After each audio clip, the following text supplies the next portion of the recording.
Welcome, motorized bicycle enthusiast. Sorry about sitting there for quiet. But to another Sunday chill just after the big adventure. What's up, Tan Boy? I'm Willard. Good evening, guys. I guess you're a little busy in the shop there and you having to get the thingy. Thanks a lot for stopping in, Mike. Hot Rod's in the house. What's up, man? Been missing Hot Rod. What's up, brother? Uh, I checked out the other night, guys. There was all those people up on the stage, and I'm like, man, I'm going to bed. My chopper won't start. Oh my God, stop the fucking presses. Are you goddamn Daniel Barry? Damn boy's chopper won't start. Holy shit. Well, I hope it does start. Have we pull started on it enough? Maybe if you pull it a few more times, dude, you gotta warm it up. I try, you know what I do? I go set it out in the sunshine. Believe it or not, a hot lawnmower starts easier than a cold lawnmower. Was it Mike Miller? It's some issue with it can't. Oh my God. Did you check to see if the carb was floppy, on a big long hose or something, and is it stiff? Is it well mounted? Then it's the intake valve. I mean, if you think it's the carb on a four-stroke, it's not. It's the intake valve. Stuck open or stuck closed. Did you put the push rods back in place? Maybe one of them bent.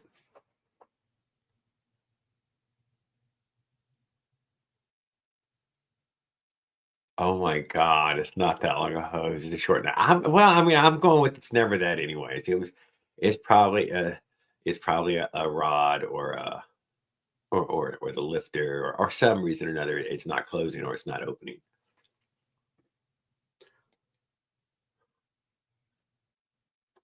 Unless you think your carburetor's broken, but it probably isn't.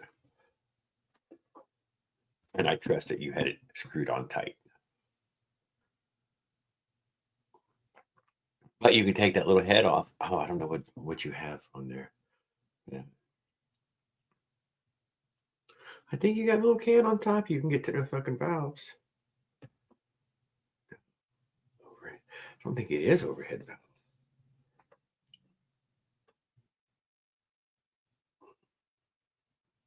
That's because it has a push rod. It has a can. No, I don't know.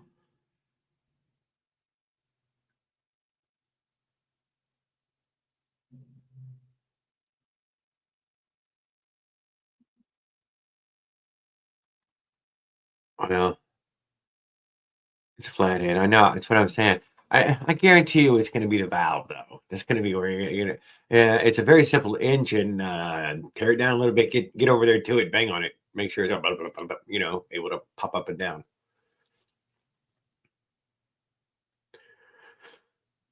I think that's why everybody says it's so simple to work on. You can get to it. You can tear it down. Get in there real quick. Find out what the fuck it is. Smack it around. Screw it all back together. Watertight. Bada bing. Only got to hold oil tightly down at the bottom. Everywhere else, it doesn't really fucking matter. Splashing around.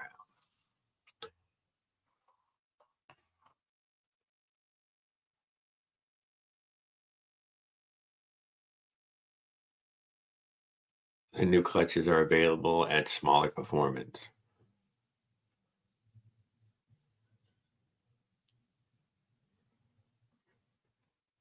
Oh, cooking on it all day. Oh, I don't know that.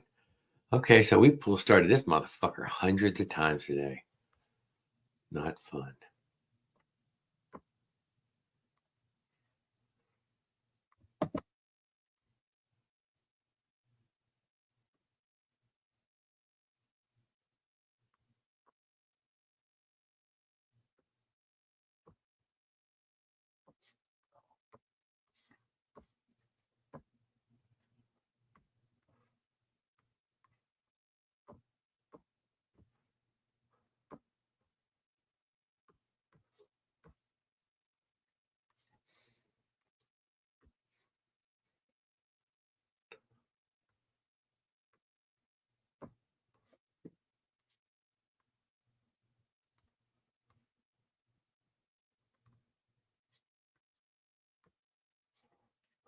Gotta be the carb. Maybe it sucks some trash into the jet somehow.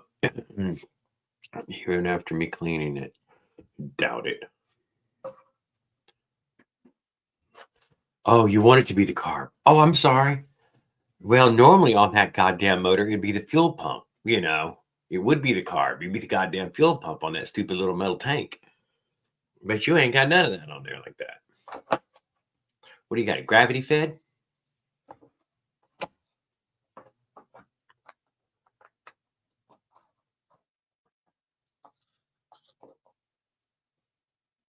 Hey, Derek, how you doing, man? Hope you're having a good evening. Glad to see you out there in the old YouTuberverse. I heard you telling in your last video how you were busy now. You know, I focus what I can on when I can. And good enough, man. Good enough.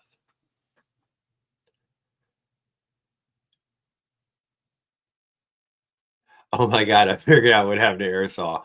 I burned it up. What? Dude, dude, confessing it and everything. That's like the part of healing, dude. Just, letting yourself know that, yeah, look, then you can move on, man. It's all about fucking moving on, dude. Got to put that behind you. Is it worth another aerosol again? Was it worth fucking having? Don't talk yourself into it. Try this stage 6 out. Have you tried the stage 6 out? Mike Miller's trying out the stage 6. I did give you a bunch of likes, Mike, but I did not comment. I'm sorry. But I did watch, I think, 3 from you.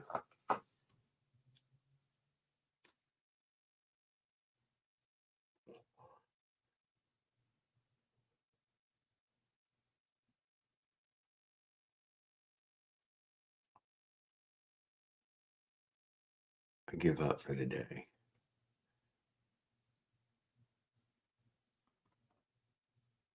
Oh, the BGT, yeah, clutch is available at smaller performance. Yeah, and now does he recommend? Does he recommend anything anything about Raul Duke? If you mention his name, you get a 5% discount.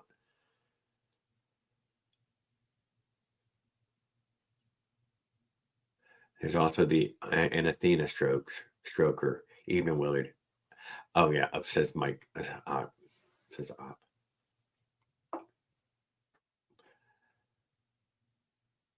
oh, oh, he's like, no, Jared, this is $6 million man, dude.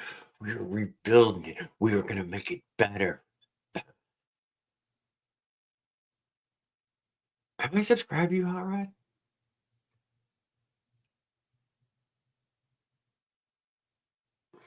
Damn it, probably yeah.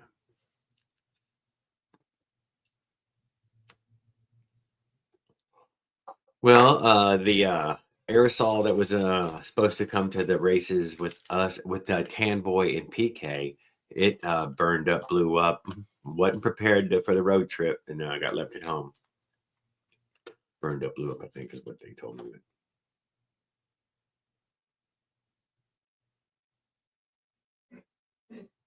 No, no discount, no Raul. Well, when it becomes a big influencer, maybe there will be. But I was this evening. I was working on some paperwork type stuff, and asking silly questions of things, and learned a lot with the old AI.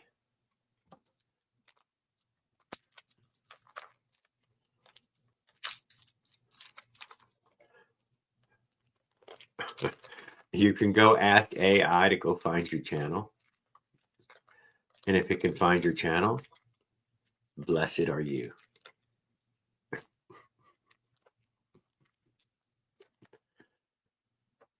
Blessed are you by the old algorithm.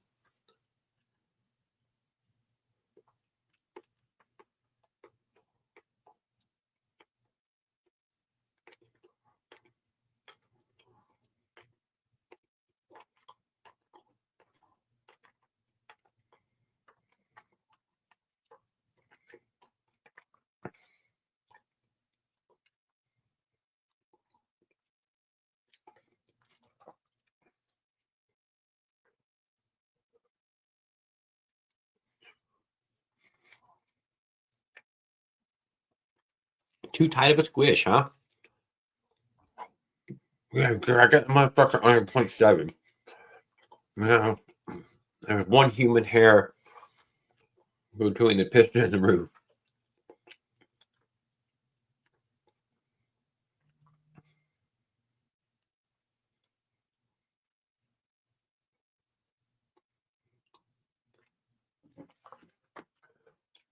Went to bed, Willard. I was tired. And there was 5 people up on the panel. And I'm like, I'm going to bed. I was injured. I was slightly injured. But I don't.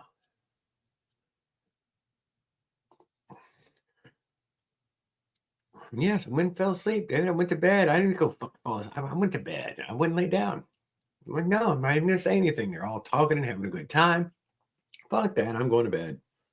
I'll get up in the middle of the night. And I did. I got up at like 2 in the morning and turned it off. Damn, it felt good to go to bed too, dude. I was fucking tired. Keep my fucking eyes open. And I was injured too. I was injured. That's what it was. Ouch. Ouch. Like for the last half hour, I was standing. Cheek too.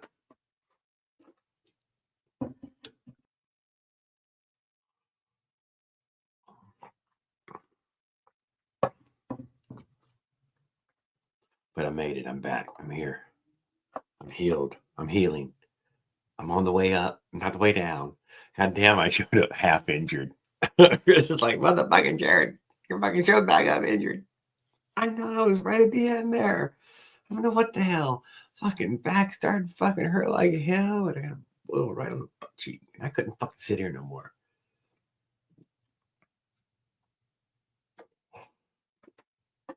Sitting was done.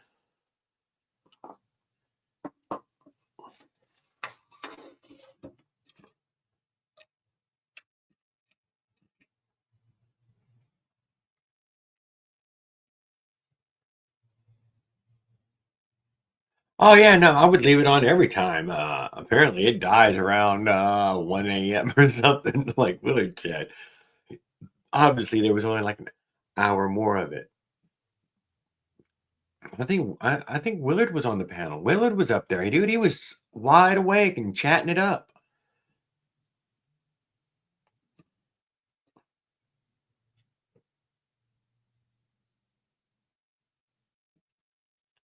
I don't remember who all was up there, but there was quite a few people up there.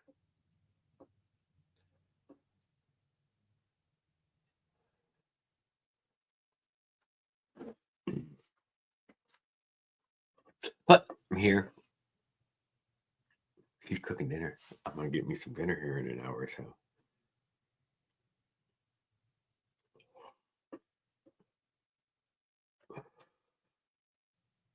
But I just had some chocolates just in, and I'm ready for BT.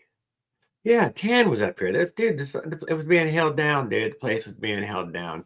If Tan had been tired or anything, when he was ready to go eat dinner or whatever, he didn't just drop it off, clear everybody out of here. He probably told everybody, guys, don't leave your trash on the floor. See you later.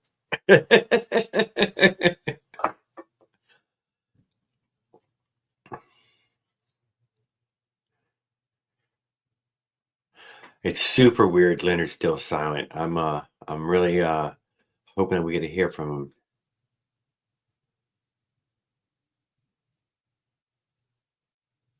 Lucky to stay. I know, dude. Midnight is late, dude. It's late for us. I'm not we're sure where you're at. Midnight for you might be even closer. It'd be 1 in the morning by midnight.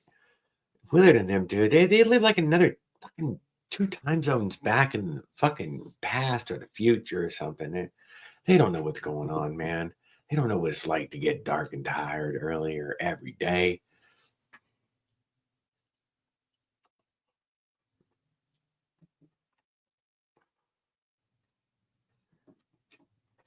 We run all day here and we're still 2 hours behind them.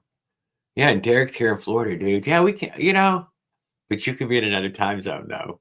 Even in Florida, he's like, yeah, you could be an hour ahead. I'm on this side of it. This side of is that Tallahassee? Yeah, this side of Tallahassee.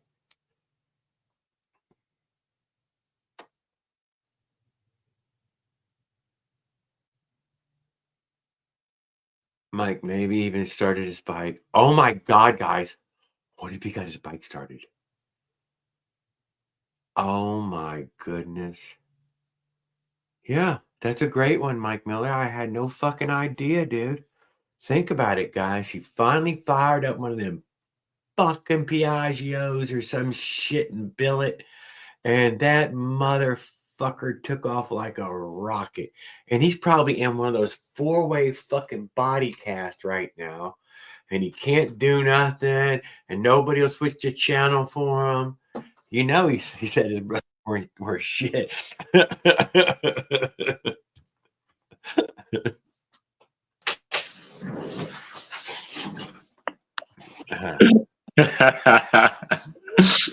Evening, Jared.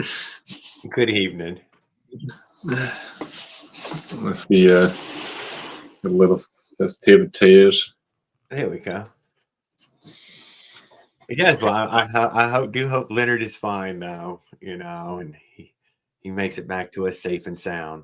He probably is. He probably just family stuff for probably with sister in town for the weekend and stuff, and whoever, who knows? I don't know. It ain't my business, but you know, he's probably good. You know?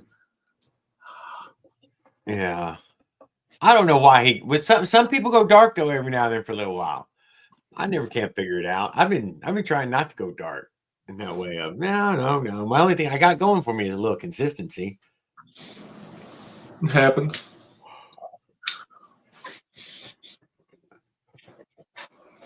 What you got? A little sweet tea. Oh, sweet tea. Have you used that super sweet tea? That purple bottle? No, I had to make it. I can't drink it.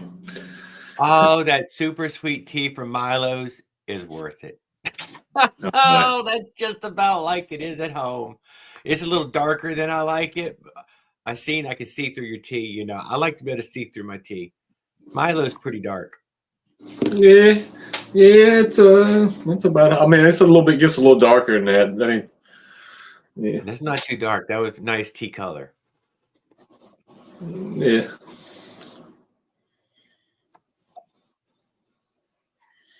Oh, is it unsweet tea? No. Oh goodness.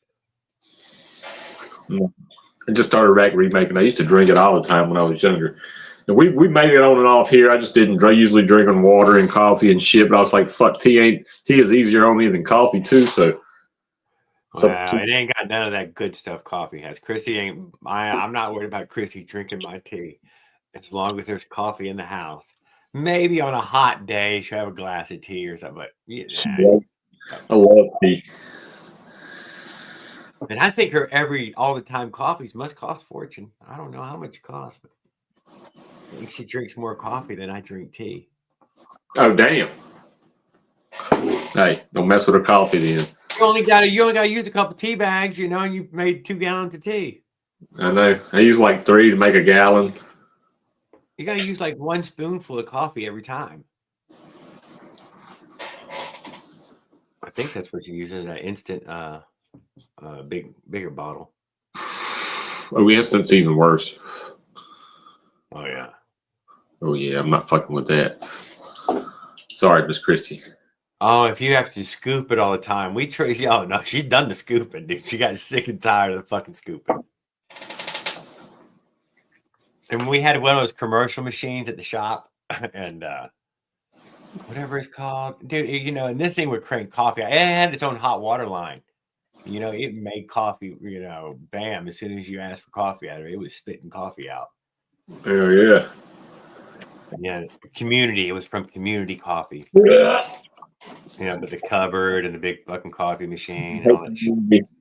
Why that put some hair off your chest? That pulling hair off your chest, not putting it on there. Some people love that shit. That shit's like, oh god, I can't do Community. Oh. I just buy like this cheap Walmart. They used to have a breakfast blend, but now they only got it in little single cups. So I had to quit buying it because I'm not buying those little cups. I had to move over to like still a medium blend, like a cream brulee or some shit. I don't mind an extra dark, Mike, as long as he gets that close to 2 cups of sugar, man. Me and her are buddies, dude. Full on buddies. That's the sweet nectar of the gods. I'm in there with her. It's a good thing you married her. Mike, she was worth keeping.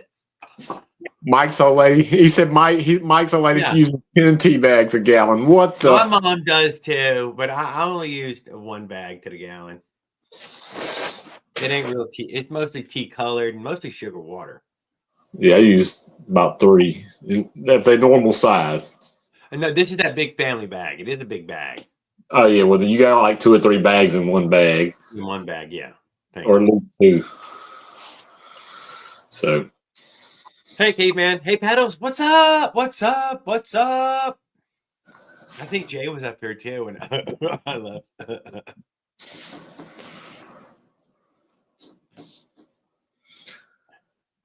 Let me take my coat. Who left the rocky? Mr. Miller, a man of many talents.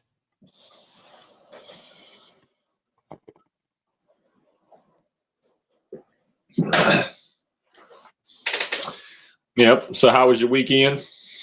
Pretty darn good. I didn't hit a lick. I'm starting my week off strong Monday.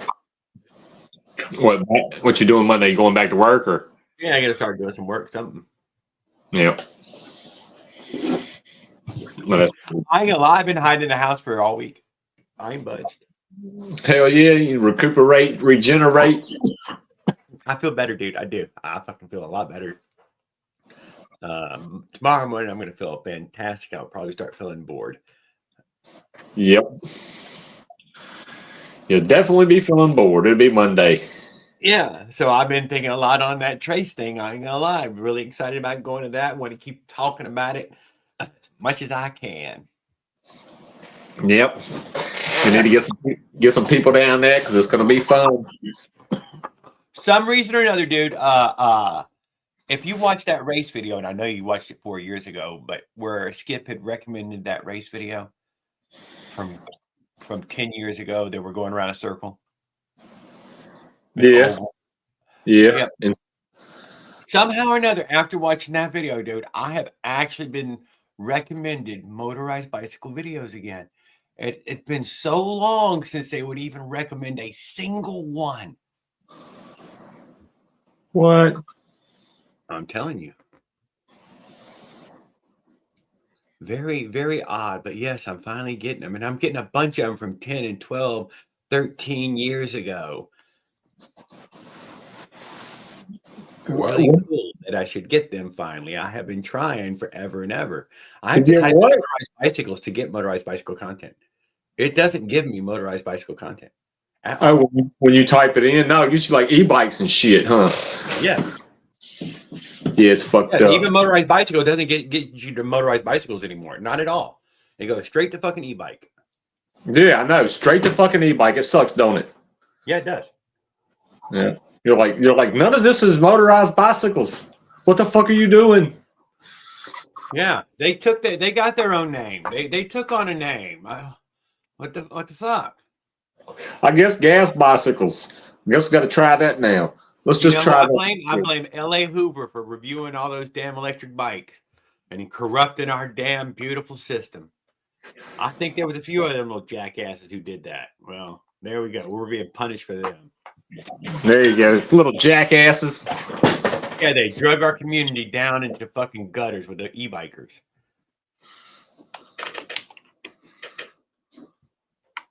I was watching a guy the other night live.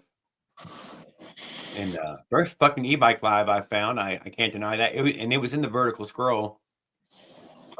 And the guy was talking. What? Okay, I just typed in gas bicycle.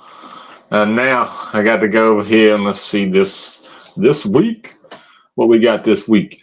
First thing's a fucking e-bike, a mini bike, some gas bike, a mountain bike, an e-bike, and then random ass gay commercials and more e-bikes, and more e-bikes.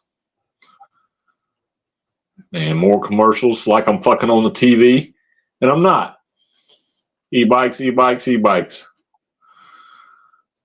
Let's just go back to motorized bicycles. I'm not saying that he moved to e-bikes. It's just that it seemed like, it just swept us. I'm not really fucking dogging Elliot Hoover. I was just teasing with that. But just in the way that the e-bike stuff, it has dominated it now. In your search. Somebody in the chat. Shut up, whine and chat. I want to subscribe to new people. I don't really get to subscribe to a lot of new people if I can't fucking find them. That's the truth of it. Yeah. You used to be able to find people. You could go Yeah, click I can't, and we're not recommended. We can't get fucking recommended. Just check every day. You say this week or today or this week and see if anybody posted. You used to be able to filters and stuff to get some fucking gas bikes on there.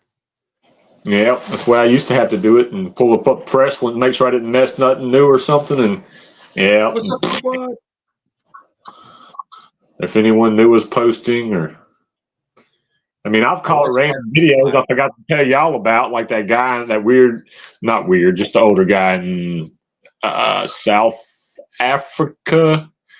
Yeah, where they sound all Australian and shit. Yeah, and British. Yeah, he was just a random video of him on his motorized bike going out on adventure and camping. That was it. That was the only one in his whole thing. But it popped up on me when I was searching the week of when he did it, and I forgot to tell y'all about it. Oh, motherfucker, huh? Yeah. No, dude, I know that. I'm never gonna get recommended that video. All you gotta do is say camping or stealth camping and look for the last like 2 months, and you'll probably find it. Maybe. Oh no. I keep trying. Those are some of my search terms. Yeah, and then I try to refine them over there in that search bar. I'm gonna find him right now for you. Just for you, Jared. Just for you. I'm going into stealth mode. I mean, search mode. We'll say month, and that'll still pull up all old stuff. But here's one other thing that I had done earlier is I try to ask Gemini to look things up. And there's an obvious blacklist. It's obvious. It can't find you if you know. They don't know about you. If you're R-rated. If you're R-rated. You can go hunt Gemini and find out if you're R-rated. I am R-rated.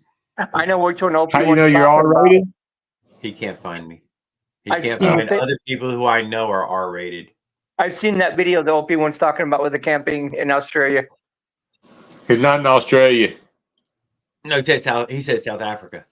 South Africa. There's another one in Australia with 2 guys.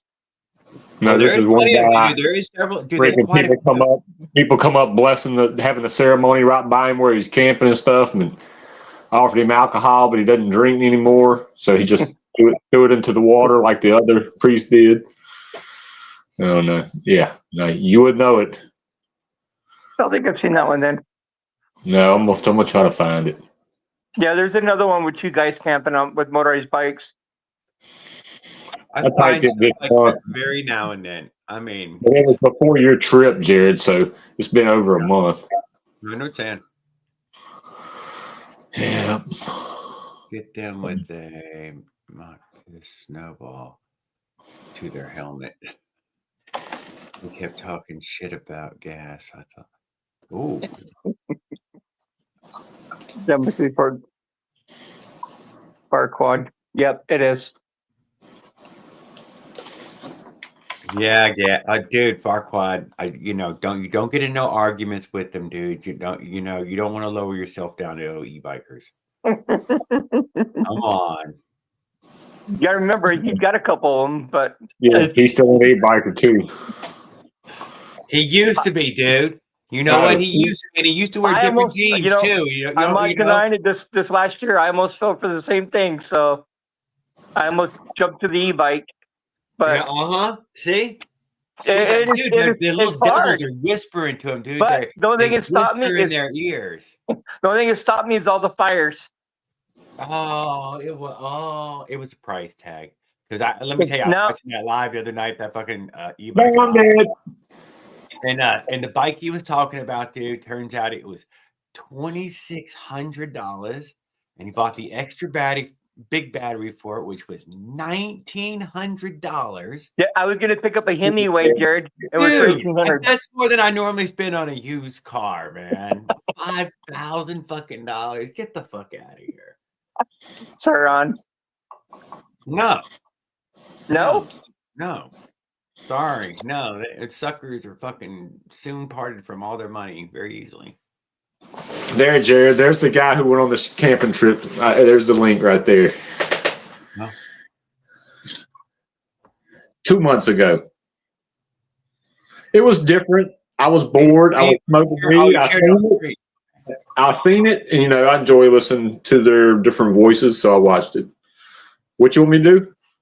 No. I see where you shared it. Yeah, it's in the chat. You just click. I mean, his name is what is his name? Adventures with Jakes with exclamation. Jakes. Willard. That cylinder that Pedals was using. And I'm not sure what cylinder. Dude, I thought that thing was a bulletproof cylinder. That little one-piece cylinder. Yeah, but it had a head on it. Though. It wasn't like the others. It had a fake head. It looked like it was missing its bolts, and you're like, "What? Oh no! Oh, it's all one piece." Well, I do like that one. That was. Why doesn't anybody else have a fake head on it as well? Everybody that ever had one of them said they ran good, but there's that's over the years. Me seeing them here and there. I haven't seen many YouTube videos of them. Is it iron on the inside? No. The Just a little aluminum cylinder. It's a cool cylinder. I can't deny that. All one piece. Yeah. It's like the Phantoms, all one piece. Oh yeah, I ordered me my Menace cylinder. Got me one to put on the side. Oh, you did not get one of those Menace cylinders. I did. I got to see what they look like. That's what villains say, dude. It only takes one. And next thing you know, you're fucking putting that fucking on your eyes. That won't. It's not gonna. I got 3 Avengers cylinders. Well, yeah, I only ran one of them, but I still have 3 Avengers. Okay. I know, because they're not gonna break down on you. It never broke down on me. That's what I'm saying. It's not gonna.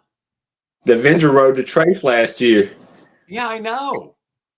I remember that chainsaw thingy. Me and you. Oh yeah, it was 2 Avengers and the Dominator. Yeah, the Dominator. I don't know if he didn't have any problem climbing anything or anything. They performed pretty good for him. Yeah. It blew up those head bolts. I couldn't believe how it blew the head bolts out. Didn't understand why I would have done that, but obviously it was under some high fucking pressure. Yeah, that probably a little vibration. Pipe sucked ass. Maybe a spark plug too long. Yep, and see if we can get Mike Miller's ass down there to get him to save some money and come on down. Get Willard. Willard, you're not allowed to go racing, but you can come race the Trace with us. Yeah. Yeah, it's got barbecue. My bike won't be built by then. It may be built by then. But... Well, you ain't got bikes there. No, you just need to travel. We'll have bikes there for you. I'm taking a trip to Nevada in December during Christmas with the family. So that one's going to be out. We're not doing Christmas shopping. We're going to Wolf Lodge in Nevada. Is that a good thing? Water park for 3 days. I don't know. That's low stress, right? Water park. It's a little bit. It's about a 12-hour drive to Vegas. Pool or something. You go around in the lazy circles there, right? That's the last thing you need to do is slip and fall at the water park. Yeah, that's all I'm doing. Oh my God, I didn't think about slip and fall, dude. What are you gonna do about that? You got some water shoes? The water park. No. I went swimming with the water park. No, I had no problem. I went swimming with the kids on Friday. I'm out. No. We're gonna wheelchair your ass and then dump you in the pool. That's right. You ain't gonna do no water. You don't need to be doing it. That's funny. It's not funny. Get the water shoes on. I'm saying some water shoes, dude, like big old flippers, dude. Something sticky. Donald Duck feet. Yeah.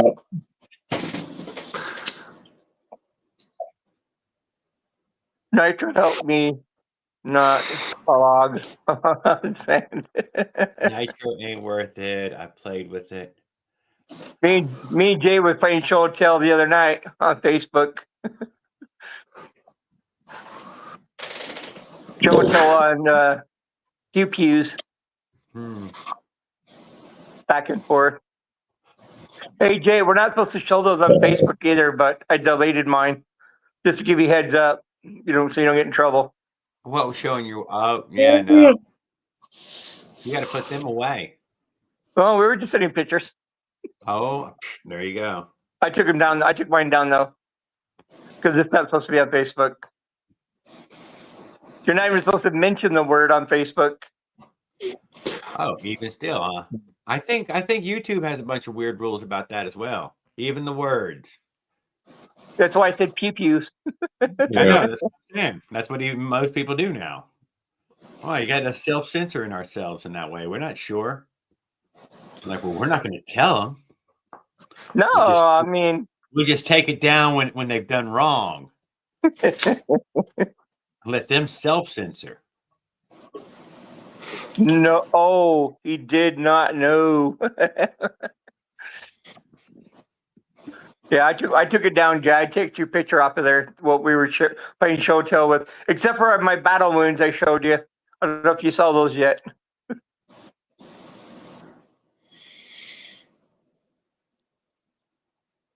We had a big birthday party yesterday for my daughter and a family member. Did you really? 2 days apart. Did you have a lot of cake? Too much. Oh my God, dude, that was a trick question. You're supposed to say no. No, I'm not denying it. We had chicken noodle soup, broccoli. Dude, there's like 11 kids, dude. You are going to be eating cake every day of the fucking year. I didn't buy the cake. Somebody else bought the cake. Oh, it doesn't matter. They're I had, you, dude. and it was, you know what? It wasn't so bad, but it was one of those big, tall, 3-layer cakes, and they just sliced it and threw it on my plate with my diabetes. My sugar level was at 250 yesterday. It took all freaking night, and then I had to jack my insulin up this morning just to get my sugar to return to normal. I was right. You should have looked at that cake and then just turned it back. They handed it to me. It's my kids' cake. I thought I said a small piece.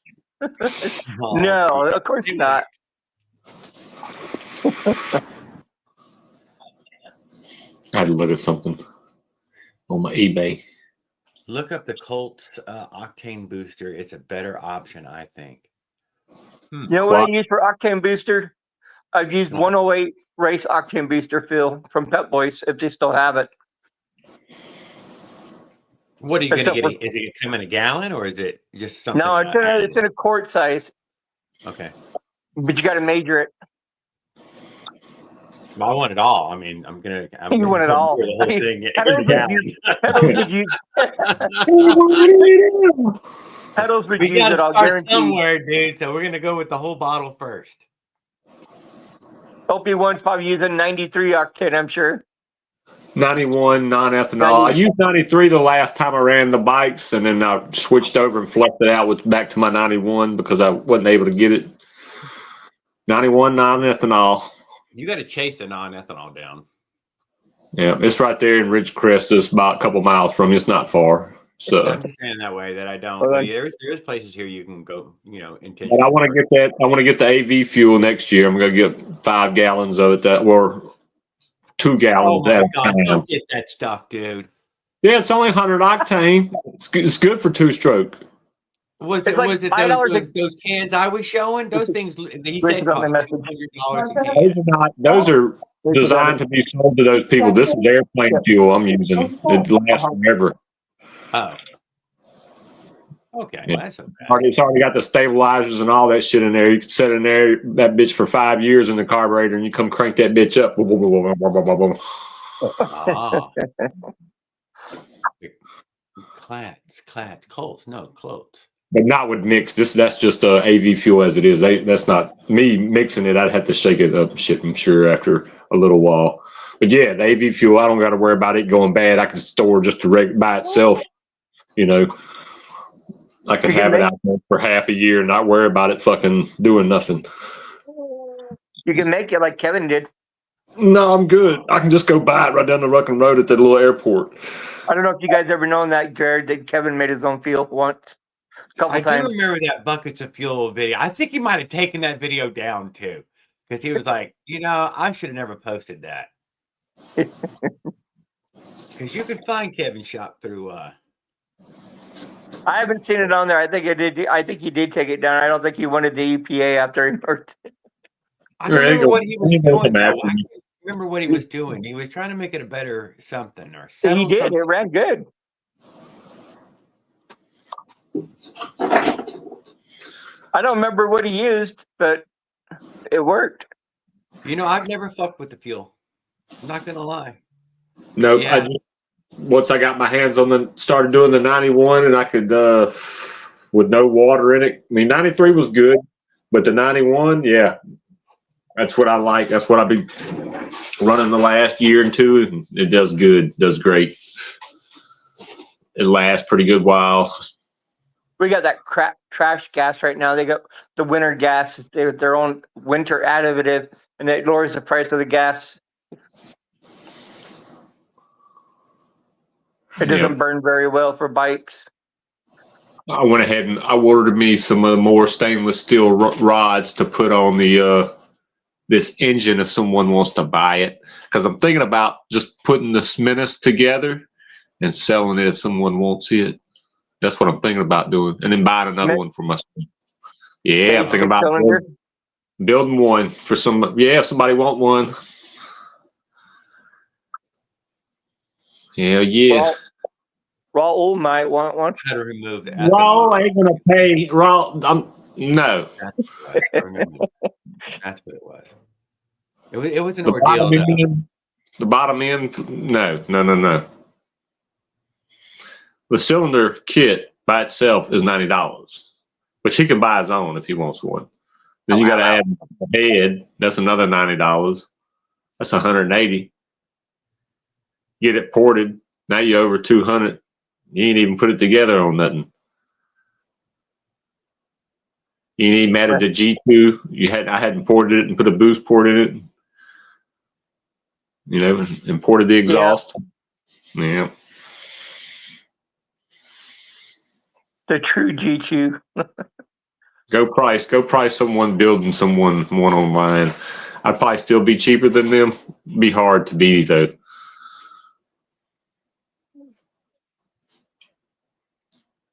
Be hard. But yeah, I got a 40-stroke bottom end ready to build one. Plus shipping. Then you got shipping. Yeah, that shit ain't cheap either. That shit's $20, $30 a pop if you can fit it in the box. You ever try to make one of those 50s go faster? Only 50 I ever had was the liquid cool I built. You can make yours on the inside still. You can make yours faster, Jared. But oh yeah, I forgot I'm not on the page looking at reading the chat. Hold on. A little bit of part work on I was checking my excuse me, my eBay. It was supposed to refund me something, and they did. Yeah, it does super underperform everything else they send out China. Couldn't tell you exactly why. Everybody else's porting has changed over the years, and it seems like the 50s, it's just as shitty as they were the very first day they sent them out. Still 6 millimeter everything. Same cylinders. They never sold out of them. Oh my God, you think this box is still the same box from a warehouse, huh? Somewhere, probably. They got some of them same old cylinders floating around. Some of those cylinders, they were good. The lining didn't last long in them. They were very cheap. I think they're like $60. Talking about the ones that would flake off. That was all of them. A lot of them back in the day. They didn't last long because of the cheap lining. They switched that material crap. You know, the ones with the closed ports, not the open transfers. Yeah, you're making your most power like that. They even did it with the PK, the 90s PK80s. They had the same issues. Fire them up and run them, and they'd start just washing the cylinder walls off. Yeah, people wasn't prepping the rings and shit like that, and they still today they don't. Anybody, every one of you kits you ever buy, if you take that son of a bitch apart and you feel the rings, they're gonna be sharp as a fuck. Yeah, you just take some 2,000 grit sandpaper and wet sand them lightly. Yeah, just go in there, get you a long enough piece to reach around the whole ring, get under the sink, put you some soap on that motherfucker at like 1,000, 15, 2,000, and just lightly do it in a second, just to knock that little bit of edge off. And and just in the corners. Rinse that shit off, and yeah, bro, you'll even new rings, you just check them, or just check them right where they pinch. You still got to gap them. That's the most important thing too, Willie. If you don't want it to run hot, make sure you go ahead and gap your ring. There's a percentage. It's actually for a 47 millimeter. It's actually bigger than 0.020. It's actually a bigger gap than that. But if you put it at 0.020, you'll be pretty good. That's a rule of thumb for Minarelli. Get you some filler gauges if you ever build one. Push your rings down before you build it and file the inside of them till you get to your gap.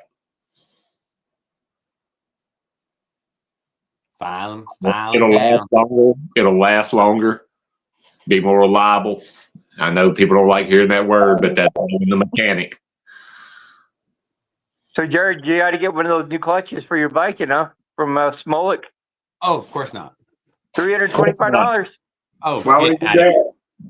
Why would he do that, Willard? When he could easily just ask Andy. I know. He could go buy online his own freaking sealed bearing clutch. Why would he want to go? But you still, gonna get you a Smolik spring if you're making a lot of power. Get you some green pads. You get you a Smolik plate. Yep.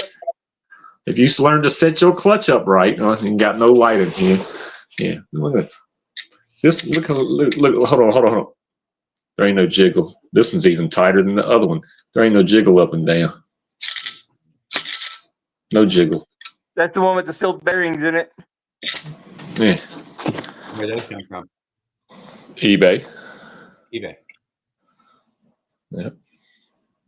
And I put it together. Got the Smolik spring on it. Got me. That's the China bearing it came with. I just put some new grease in it. That's all I did. When you order the little sealed bearing clutch thing, it don't come with the shaft or nothing. It just comes with the sealed, the whole clutch plates and shit. Yeah.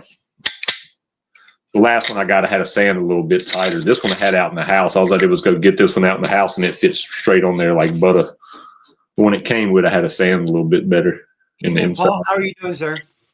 But yeah, once y'all get to play with them, you be like, damn.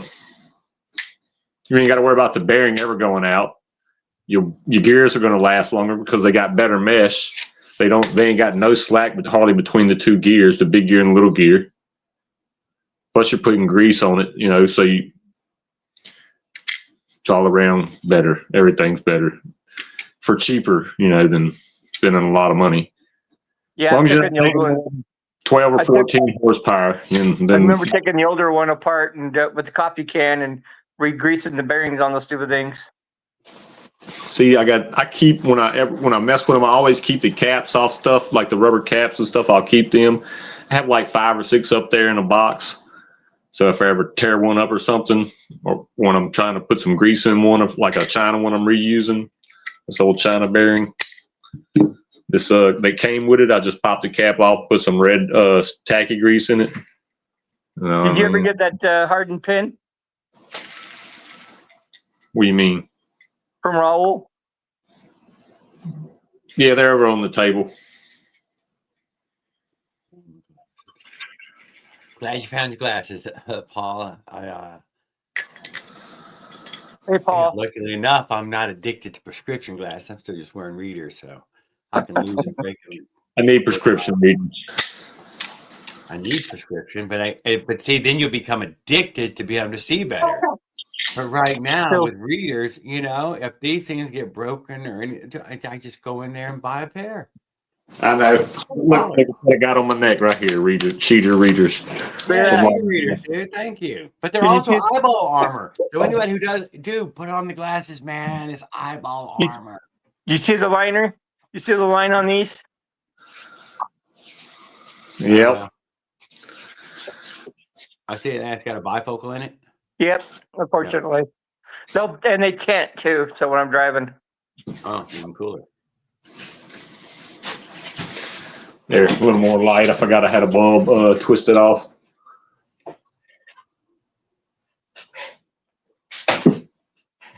But yeah, I am sufficiently impressed with the China clutch. They did it fairly well. They did. Eventually, the bearings in the clutch will turn we got the best clutch pads we ever had. Clutch plates we never had. You can get the China clutch plates on eBay now. They sell you a whole kit, like $30-something. You get a plate, a spring you don't want, but you want everything else. All the other little trinkets. Oh my God, that's not Kroll. Which one is that one? That's more just Asian. I wish Mullet Performance would go with a sealed bearing and the. Well, who was that? Was that Hot Rod? And then he changed it to a face. Hey. I think the Kroll one had more blades.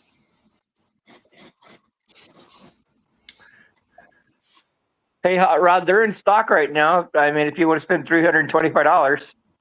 What's that knife with the ring? What's in stock, Willard? The Smollett clutch, the BG. You don't need it unless you're fucking right. I know. What he was asking on there. I saw that they sent a bunch of notices out for him. Then you still need the heavy spring. It don't come with that. I mean, you're gonna run around on your China engine. There's no point. He said it was sufficient with the China spring. He's giving you so much clutch. It's sufficient with the China spring. He did make sure. Now, if you're making like 9 or 10 horsepower, it's gonna slip if you can tune half-ass. I slipped it with the whole bushings have been working for decades. Oh, Paul. I'll come back because my camera doesn't. I think I joined too quick before my camera turned on. Even Paul, even. That duck's talking shit behind your back. Yeah.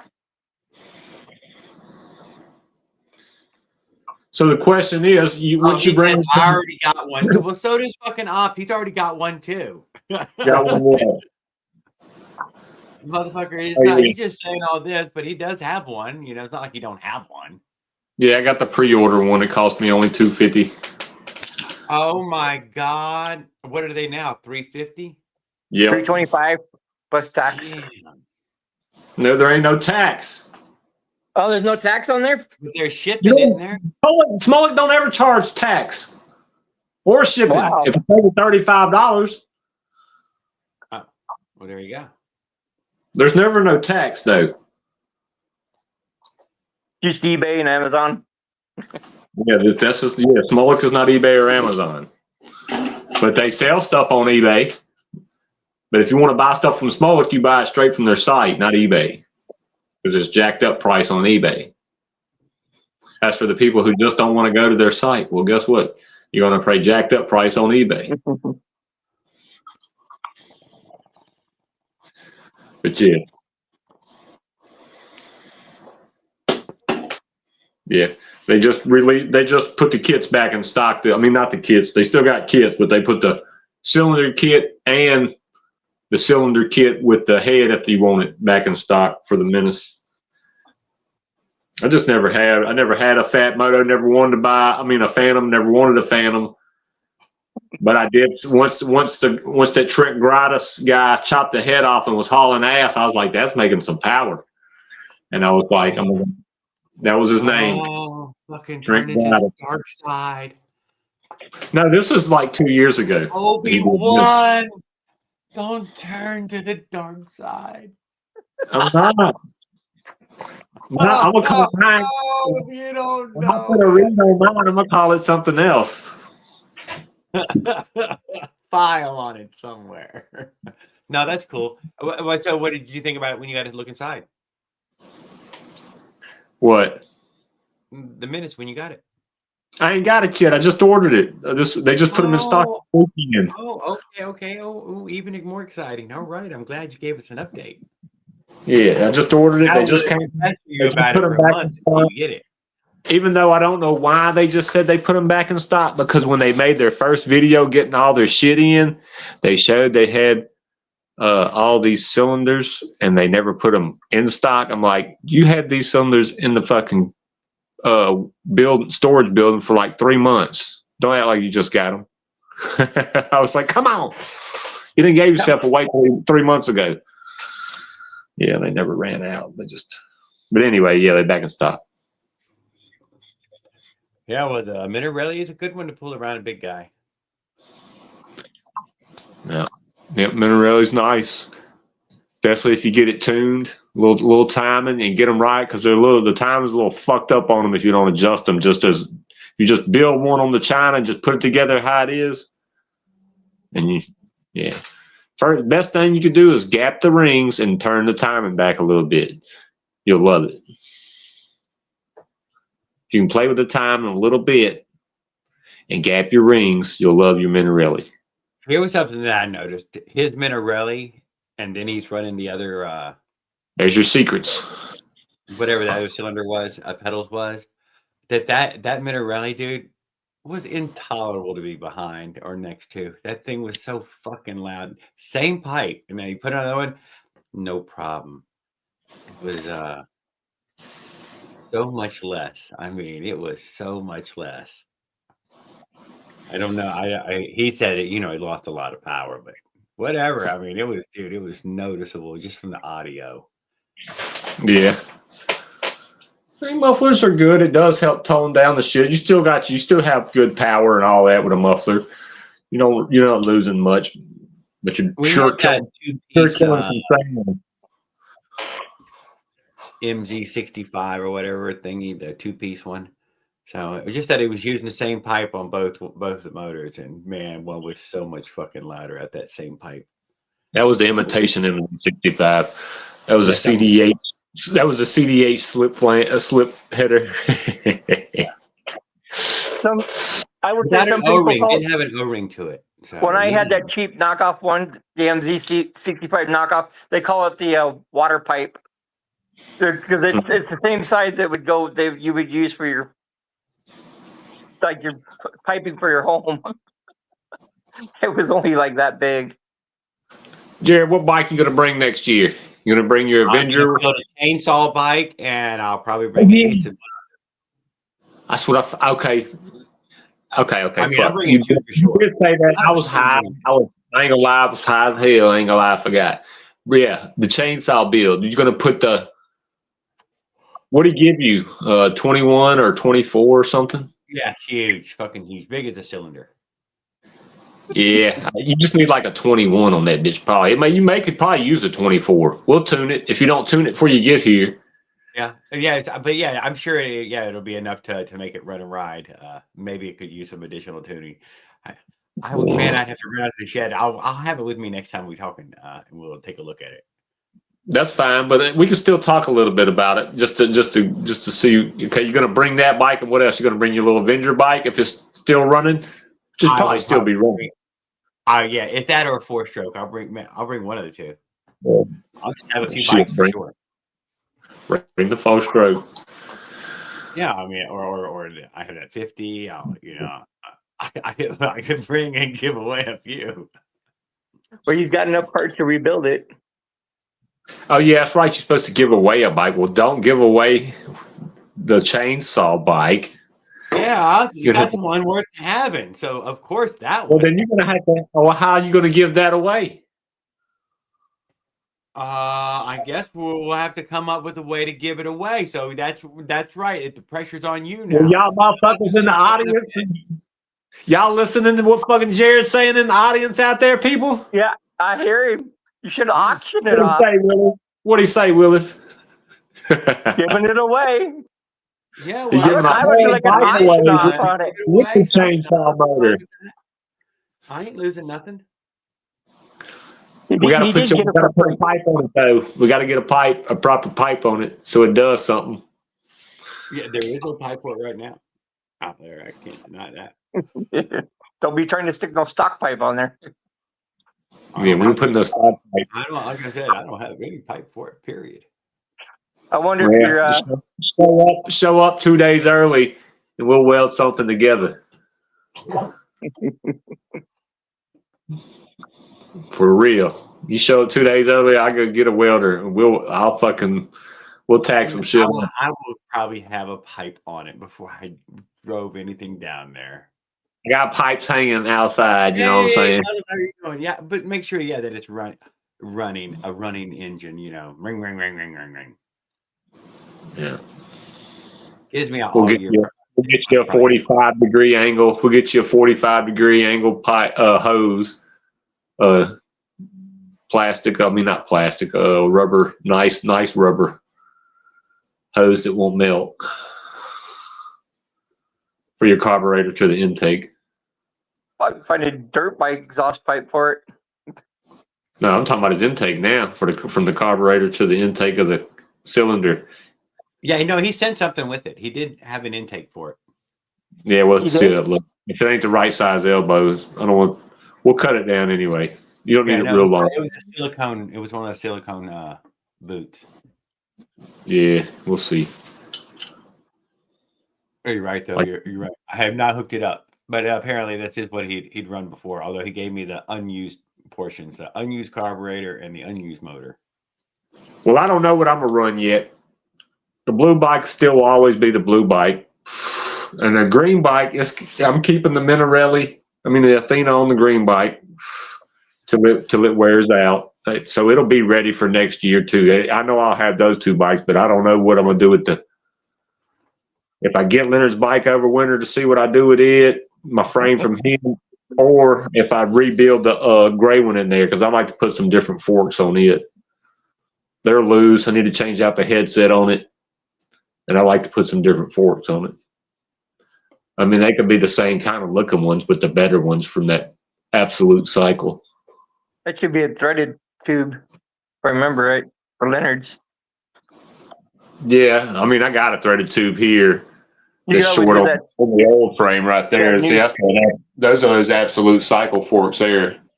They're a little bit better than the CDH ones. But that's the 1-inch threaded that you cut down. They also have 1-inch smooth and 1.125. Those are solid, aren't they? Triple forks? Yeah, they're triple tree forks. Yep. Absolute Cycle. Yeah, Mike. Apparently, the chainsaw cylinders go significantly faster than 90 miles an hour. I mean, are you poking fun? So Jared giving away the whole bike next year at the Trace. So come join us. At least one, maybe more. When is the Trace? A whole running bike with the Ken Henson engine on it. Thank you. That's what it has. A Ken Henson. That's what I was trying to think. What the fuck it was, dude? Ken Henson motor. Ken Henson motor. Oh, what is it? Is it a 440 or what was it? What was it? I think it was a 460. 460? Yeah. Yes. There you go. It's MS 460 out there, y'all. Is that big? CC's of fury. The bullpen carb won't fit on that, right, Jared? No, the bullpen carb will not fit on there. The both things not even starting it up. I don't think so. It wouldn't be a big enough idle circuit, probably. I don't know what's going on with my camera. Paul can take the train down and ride a bike. We can have a bike for you, Paul. Just take the train down. He can fly an ultralight. I'll just ride my bike down. Oh my God, I love the idea. Dude. Come on down. That's a long ass ways. But you could get them Camp along the way, right? Damn. Huh? Camp along the way. Camp along the way. It's a good place to camp. What month? So what month you are do they? is you get the What trace month right is it? there, dude. You get on the We're trace right there. You're about Just head to Tennessee. Head to the left side of Tennessee. What month? 700 miles. You're about 700 miles away from the trace. Oh yeah, I can make that on my bike, no problem. And boom, and the trace is like 440. Yeah, there'll still be snow when you're trying to do that, though. What month is the trace? April. At the end of April, the last weekend of April. Pretty good at that point. It can be rough. Some years it's different. It's spring. Yeah. Jared's checking out the calendar. Yeah, I'm Depends thinking. on the. I liked his train thing that he got it on a train and it jumped a big piece of the trip. Yeah. Bang, train dropped you off close enough to. Yeah, I wouldn't take a. I Amtrak, wouldn't you fly, know? 'cause Fucking all the way down over into Mississippi, like Port Gibson. I mean, not Port Gibson. What the fuck? What's that little town? I forgot it anyway. I take a boat before I can fly. I can take a boat right down the Mississippi. Yeah. Oh my I'll be God, able to dude, pull it you from the Great absolutely Lakes. could, dude. You could get on one of them Yeah. steamships Hell with yeah. a paddle wheel, dude, and Oh, I'm ride gonna the get whole seasick. like Trying fucking to get your Thompson. ass here quicker than that bitch. You could build a raft, dude. You could float down. For sure, yeah. I can make it a motorized bike powered raft, and then Oh my I have God! a train that runs from Chicago to fucking an hour from me over in Mississippi that runs up and down. You could get on that bitch. then I can come back on the raft that way, right? Fighting the rapid or the current. No, 2.5, 3 the whole way. A 71 locks. It's a 71 locks that as long as you can navigate a lock, you're fine. Although it takes a bit more, you can't paddle, your raft. I'm a little bit top heavy with. You need to be under power, so you can put just a small boat motor on it, dude. Doesn't it? I mean, Canada got lots of boat motors. Makota trolling motor. No trolls. Jay, man, we're talking about a trip down the Mississippi River with motorized bicycle engines. I'm starting to love the idea. It's outside.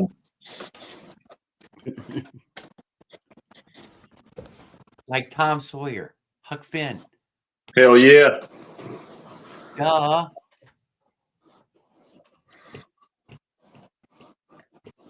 And there's river pirates and I will tell you this though, because I do know about the Mississippi River. You can keep ice in a cooler on the Mississippi River. There is that many places you can pull over and keep ice in your cooler. Never tried, but yeah. Yeah, apparently you can pull over a ton on the Mississippi River. There's a lot of services on the river. But I think it's like 71 locks. It's a lot of motherfucking locks. You definitely gonna need a radio.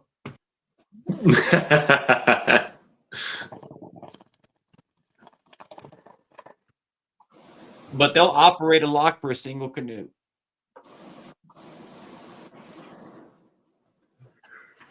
Just set your bike up for train rails. I just wouldn't tell the train people anything. I just say I want to roll my bike on. And some places, now believe this, Willard, listen to this. At some stations, you're allowed to roll the bike on. At no other time. You build your own train cart with the motor, with your bike connected to it. But if you try to roll it on, it stops between the place you're allowed to roll it on. You can't roll it on. This is what I was told by Amtrak. So the very same train you're riding on, they told you couldn't. Some other person was told at a station they could. If you don't get caught, you don't get caught. It's the train. They either let you do it. No, you make your own. This ain't India. No, you don't need to be in India. People do it all the time now. There ain't no train chickens tracks. and shit on the damn train. This isn't wild America. You Yeah, build we ain't your own got little, you build your own little sidecar and everything. Strap your bike to the track and Yeah, just let me tie onto the back, man. I'm just looking to tie on the back.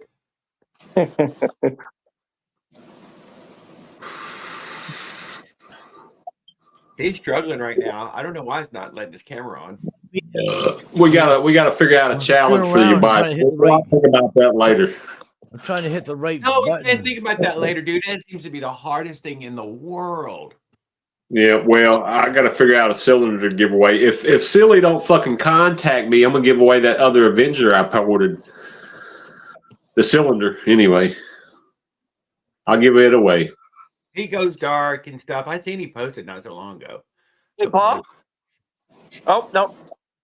Jay, we're not riding in those. We just the ride is in Mississippi. I live right here in Louisiana, but I don't live far from the trace. It's just right in the middle of Natchez over there where it starts. Are you guys camping or are you hoteling again? Yeah, that's a sister city thing, though. It's city on city right there. There's Yeah. only the river. I think We're just going up, we're doing our normal. We're going to the same place we went last time, all the way up to the 17-mile mark with the restroom area, the picnic. There's a creek right there, and they got the bike workstation. That's where we're going to ride to again. That's the one that had the bike. They're going to have some barbecue. We're going to barbecue out in that bitch or something. Make some something. For sure. Yep, because we're going to have a truck parked there with the ice chest and all that shit. Yep. So we get there, start the pits, chill there for an hour or two, and then or it's gonna take an hour to cook and chill. So we'll chill there for a couple hours, and then we ride back. And anybody needs to work on their shit, you need to get there a day or two early because I have parts to just in case something goes wrong with your bike, people's bike. I ain't gonna have the parts on me out on the trace. I'll just have everybody will have them a spare tube, and there'll be a couple of pumps riding with us, I'm sure. Yeah. I think Jared got enough parts to rebuild. A little tool bag with a little bit of tools. Everybody needs a couple of little odd and small tools to bring with them, just in case. But that could be one of the challenges. No breakdown challenge. Who didn't use no tools on the ride? For something, for like the cylinder. Who knows? We'll figure that all out later. That's another time, though. Yeah. But yeah, if Silly don't fucking contact me for this trade, I'll probably just give that cylinder kit away. A ported cylinder with the stock piston. I've got the Texas barbecue. You got the Louisiana shine. I don't got no shine. How would you mark them leaving that last mile marker? I got some wine, huh? How would you clock them at the last mile marker? What do you mean? What did I clock them? Yeah, so you're like where you just start right there from the fucking parking lot of the fucking you know where I'm talking about. But, well, that's probably an extra mile before we get to the.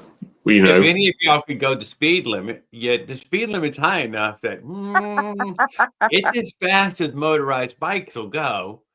It's 45. Some of it's 55. Yeah. No, it was 50. The speed limit on the trace is 50 and no commercial traffic. Yeah, so I mean, that's you'd be lucky to I know I hear a lot of really high numbers, but if you was speeding, the best I assume anyone's gonna be doing is 60, 65, which is hardly illegal. Yeah. The fastest I went last year was like 56, 57. That's all. It was geared and imported it. That's all it did. 41 for but the power came on good. I was stunned that his was only 41, but whatever. He enjoyed it all. They did 57 at one time. Yeah, that's all it was. Like I said, I didn't overport it. I can't get my camera working. There you go. You can see my avatar. He was running the 36 too, though. I do remember. I could have did a little bit better if I would have put a G2 on it with a 32 millimeter intake instead of the little OZ reed, but it still worked and sounded beautiful. He's also about 2 heavy too. Hey, Paul. Yeah, but he ran it stock. How he got it, he didn't do no port work to it. He just built it. It was nice. It was a nice build on a nice bike with tires and everything. It was good. It was a great looking bike in that way. That We can barely hear you, Paul. You have to turn your volume up. No, it was a beautiful bike. Just then he poured it and stuff. I don't know. I guess I'm sure he'll bring that bike back this year. I guess he'll have the same engine on it. I'm not for sure. He does have an Athena. I don't know when he's building it. He has. okay. So how do you get somebody's time? I don't see a ball. Can you hear me now? Yep. Is it better? Yeah, we can hear you. But what about traffic? So I got the bike done. Who said traffic? Your bike's done? Nice. Yeah, all the mock-up's done. The brakes work, the clutch works, the throttle works. Gets full throttle, releases no problem. I got pretty well everything on it. I've got one mount to put on the exhaust. I got to weld it on there, and that's pretty well it. And it needs to be wired. That's only 2 wires, right? I'm taking the engine back off again, so that's why I didn't bother wiring it up. But all the wires are there. Nice. It's the brakes were good with 160 rotors. Now they got 220s on the front, and I mean the rear and 203 in the front. It's like when I hit the brakes, the front dives. I gotta take it easy on the brakes. You don't get a squeeze. You don't get a squeeze very hard. It's hard to tell when you're not riding, right? When you're just practice doing it with one finger, and if one finger don't feel right, then 2 fingers. That's all you want to use, really. Yeah. That way you can play with your throttle if you have to. I like to take it easy on the brakes because they don't last long if you're too hard on them with the cable pull hydraulic. They're not pit bike brakes, right? They don't have pads like the. Yeah, and I've heard people saying they wore them out within a year, and I'm like, I don't see how unless you was being heavy on the brakes and braking at the last minute, because they usually. Or they have drag. The pads are dragging on. Yeah, well, my first one had a little drag. The first month or two, it tick, tick, tick, tick, tick, tick, but it was just on the pad. I probably could have sanded the washer down a hair more before I'd put one of the last washers on, but it was that close, so just barely let it rub to the pad wore down. Yeah. But the second one, I got a little bit better on it. Didn't have to do it as long. That's what's nice about these first couple of days. These cable pulls have 0 resistance. The one side's got a bolt on, and the back side of the caliper has a kind of a side slot, so you can adjust it. So you just loosen it up, put your brakes on, and then tighten everything down, and it perfectly centers itself out. Nice. And they release on both sides on this cable pull calipers and the cable pull hydraulics. It doesn't just push on one side; it pushes on both sides. So you're centering. It pulls both pads away from the disc, right? So you get zero noise, 0 friction. Yep. They're $80 for 2 calipers, so that tells you right there how much they're not fucking cheap. Cheaper would be cheaper for pit bike. I could have got pit bike brakes for cheaper. I think my dual front for $50 on my other bike. I think they leak because I have 2 thinner calipers on us. They overextended and then they leaked out of the seals. Yeah, that's not good. They didn't leak anywhere. They leaked out of the seals where the drum pushes against the pad, right? So obviously I had 2 thinner pads on there. I think it's supposed to be between 3 and 4 mil. I think they're 4 mil when they're new, and we can wear down to 3 mil. How you fry properly? I think that's the spec for the pit bike. It's Sunday. I could be wrong, but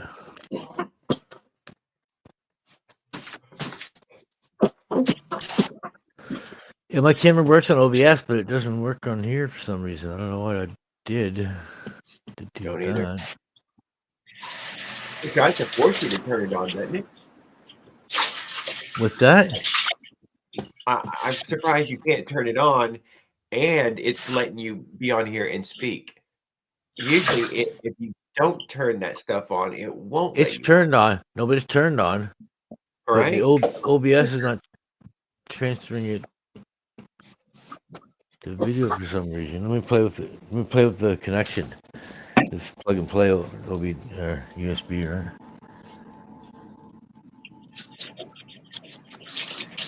The hell? I still have a little of yours left, Jay. I'm saving that for a couple of days. I'll switch the USB ports around. You'd be out of all my weed right now, huh? We'll have that fucking weed, dude. I've got for another month at least. I heard Trump's trying to Make America great again. It's a double cause. Oh, he's doing that. He's definitely trying. I'm not. I can't. But they're all fault him full for of that, shit every time they say but I these heard things. he's trying to get rid of hemp, so he gets rid of all the edible. Oh, I have heard about this hemp thing. So I came on Yeah. here and I told y'all about this hemp thing. That's all I wanted to say about Trump. That hemp bill was that 2018 farm bill tied to a farm bill. And dude, they've been selling weed in the fucking store now since 2018. I had no fucking idea. Edibles and lotions and CBDs, it's all under hemp. It falls under hemp. Yeah, it's just fucking weed, dude. It's just weed. Still just fucking weed. It's the non what do you call it? No, there's no such thing as the non part. That's the fantasy, and it's not Well, medical. there's medicinal, and then there's non. Nobody says medical booze. Psychoreactive or psychoactive or whatever they call it. Although you can say medical cocaine, huh? I guess all the strong drugs, you can still say that they're medical. Yeah. Well, that's it. There's a reason for that. If you're gonna die of pain, they can inject you and kind of numb your pain, right? So you don't die of I was told there were death pain or whatever. putting people down, even the mentally ill now. But I don't believe that. Are there death squads there putting people down? No, where Canada? Yeah. No. Yeah, that y'all had like give them a hand suicide was like everybody and their brother was doing it. Now they can do it to not so bright people. No. All right. See those rumors. Oh yeah. We still love our southern neighbors. We didn't say that y'all were allowed to fucking put us down, you son of a bitch. That y'all were putting your own down. There's just certain individuals we don't like. Stop it. Who that fuck that guy is? I don't keep up with him. I know he's trying to throw away 100 years of friendship for. Oh, stop it! Just 100 years.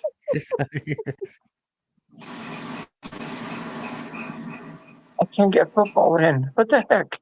Yeah, we're lucky we didn't invade you already. It's stunning. If you wouldn't say one thing and do another, maybe I would like you guys. You son of a bitch. Whatever, we gotta keep the buffers on between you. I don't need your goddamn trees. I'm building my shit out of brick next time. We just got to keep the buffers on between us and Russia. You know what I'm saying? We need the buffer zone. We do need the buffer zone. But Canadians are willing to fight and die to keep the Russians. You guys don't want to come to the cold, right? We're keeping the cold fucking safe up here. Yeah, when they start Arctic crossing there and start invading Canada, we'll be like, oh, I'm glad you guys are keeping them away. Igloos are missile proof, right? Igloos are quite bulletproof, I would assume. Yeah. I don't know about missile proof. Igloos fly under the radar. I mean, they're kind of hard to detect there. You know what? You think they can get thermal signature through a fucking igloo? Come on, you got to be safe in an igloo. Hell right? no, not if they got it covered. You be safe in an igloo. I'm thinking you're safe in an igloo. There's enough cold shield right? that thickness of ice. I think it all depends on the thickness of the Look at igloo. the X-ray through satellite, but they They're all, ain't. they're all at least like at least a foot or I more. seen thick. them looking through them cameras and them videos that were released, dude. Man, you can't hide from that. You think you're hiding, that you're scampering, and that you're doing maneuvers, and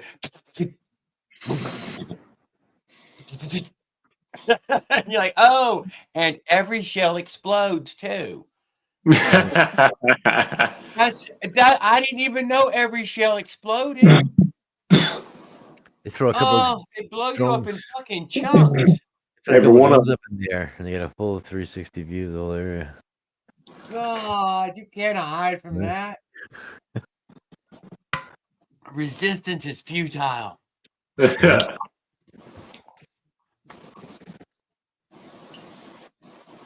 So I'm just glad that I'm on that side. I shortened my cables again. They're I monsters. shortened my cables in the front, Yes. and then I shortened them again, and now they're like Ooh. super short now. They're like just Oh, long I enough. don't know. I don't You like can't- this low dipping V, right? It's got that low dipping V now. Well, when you What? upgrade to What? 1820, you need to get a bigger clutch cable. Arc shape. What do you mean? You got your cables. Oh, the cables? Yeah, no, these are like really tight and they kind of cross in the middle. There's four. Well, there's a front and rear brake on the right side, and then the throttle and the kill switch cable. So there's four cables coming to the one side, and on the left it side, looks so uneven. God, the it left kills side there's the clutch switch. That's it. me. Oh, It's better than that. So I know it. Mine's like that. It's got the double brake. I got 1%. Okay, I got to get off here. 1%. Thank I'll give you. you- All right, I'll holler back at y'all. I'll be in the chat. Damn. So I got two. I put the front and rear together for a little bit, and then they kind of split up. One goes down to the front, one goes to the back, and then the clutch and the brake cable are together, and it goes into the front. And they're kind of if I turn the steering wheel to where the bump stop hits the tank, it's just long enough. You know what I mean? It's not. There's no extra. You can't really turn much because of the triple trees kind of limit you with the tank, right? I'm glad I left those bump stops for the tank because they it's really smooth on the tank when you stop. It gives your hands enough room to not hit the tank. Once you can set it up so when it stops, you can just move the clamp on so your hands got some clearance and then crank it down. Good to go. Well, I like being able to stop good. Oh yeah, it's got the brakes are next level on the gas frame. I like the cable full hydraulics. I just got to get more brake pads. I feel like Actually, before I think I had a little bit of dragging because I had alignment problems in the rear, so that was an issue. And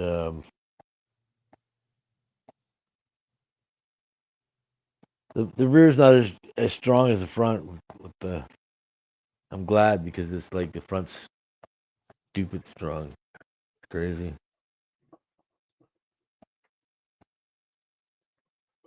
yeah, almost motorcycle. I had to go back to 160s. So what does that tell you? I went from 203s, and then I downgraded back to 160s again because it was too much.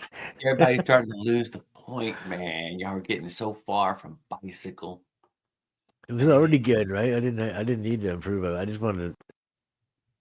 You've got yourself a mini motorcycle now.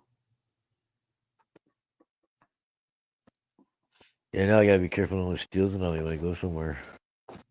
Bar quad joining. I need to get a key. You need to get a key, so you need a key to start it, right? I don't know about that. What I'm saying is, man, I think you're, if if you someone ever tries to worried steal about it, that one's going to give you heat. and they start pedaling, and they'd be like, "Fuck this! I'm not pedaling this fucking thing." They'll start running. Hey, Will Campbell. And then you can catch up Hey, to Will. them. Right? Yeah, but I've never seen anybody fuck with anyone Well, except for that one black guy on here, Open Mind Entertainment. But we didn't get to see Blacksmith? him get fucked with. But we seen him trying to go get his shit dealt with. Blacksmith. Open Mind Entertainment. That's who I first seen the gas tank chains on the gas tank. Yeah, I trick. put that chain on myself. Yeah. I give him credit for that every time. But Yeah. yeah, There he got fucked Jared, with. Well, we didn't see the incident, but we get to see but him dealing with I'll it give- after. And they threw it out. I'll give Raul credit for reminding me about it, and then And actually, the cops were actually trying to doing fucking it. take his bike from him. They tried to fucking impound him, but they let the fact that his dad came was able to get his bike away from them. But he didn't ride it home. It's okay for someone to show people stuff that somebody already did before. It's not like they're not saying they're the first person who did it. They're just showing people who haven't seen it before, right? Yeah, They're I showing- had never seen They're it. showing but they're I've seen around it. their friends. And some guy seen that. I seen that in the chat today. They're like, the guy's he showed putting the jack shaft on a 2-cycle and then changing the springs inside so the clutch would release enough to go all the way to the top, right? Yeah, I and wanted then Bark Squad to Someone's have like, one. "Oh, someone did that before" in the chat, right? He's like, and then someone stood up for him in the chat and said, "He's not saying he's the first one who did it, right? But he's saying that he just Yeah. he's just showing people that." And I wouldn't have seen it otherwise. A lot of stuff Yeah. you don't see unless your friends show you, right? And it's stuff that they seen somebody else do and they do it themselves or whatever. Yeah, I haven't heard from him in a while, I don't think. None of us are claiming to be No, I'm not Yeah, innovating or anything Yeah. in any way. exactly. We're just engine builders. We didn't make them. We didn't design it or Yeah. we didn't invent it. Am I bolt on? I think I'm more You bolt can be a great engine builder and not have invented any of them. You know what I mean? You don't have Thank to you. have inventing it to be good at it.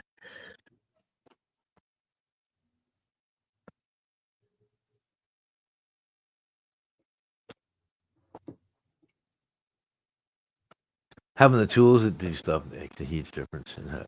It Having is a difference. the knowledge, having the knowledge is one thing, but having the tools to do the job. Even that, dude. Think about that, dude. Not everybody got the tools, dude. Lots of people, and not lots, but people have the knowledge, and they do not have the tools.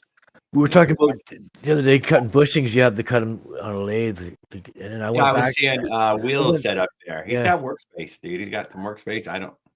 I went back and looked at one that I had, and it was like Now he's giving it up. 80% good. And then when I put a flathead up against it, like a bolt head, it was like, oh, there we go. There's a spot. There's low in this 20% area, right? It's like it's not flat. And once you bolt stuff down crooked, the bearings will wobble and they'll overheat, and then they'll explode as you're driving down the road in like a week. A year bearing will last a week if you don't have it square in the hub, right? And just by cutting a center spacer crooked and bolting it all together, now the center bearing is the inner part's crooked and the outer part's square with the hub, and now you got a weeble wobble effect that happens. I have that problem right now. I got to put washers, or I'm gonna buy some spacers, maybe some 10mm spacers. Just put spacers in and washers, whatever space I need. Because I don't have anything to cut, anything square.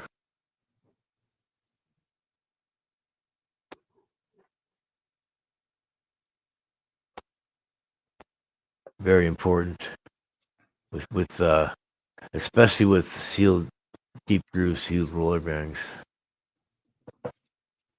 They work so good if you have everything done properly, but you can fuck them up real easy.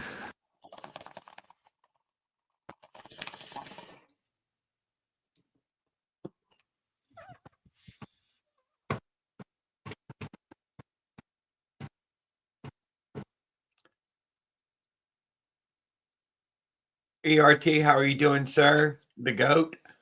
Will, I'm glad to see you there. We were just talking about manufacturing, and taking the risk of having all the goddamn knowledge and tools all together in one place. It's a lot of fucking risk. Yeah, ERT knows he's a good builder. I've seen his work. Yeah, no, he had a good little selling bike every other month, and he's moved into making model cars and flying airplanes. And I've seen his rag joint work. That's beautiful. We're in other avenues right now. It shows you right there. If you can put a rag joint on, make it look beautiful, you know what you're doing. Let me tell you this, Paul. I've been in. I mean, God, it can be done so terribly. You're like, I know, yeah. It can't be. I feel like it's self-explanatory how it goes together. That's not true. That's not No. true.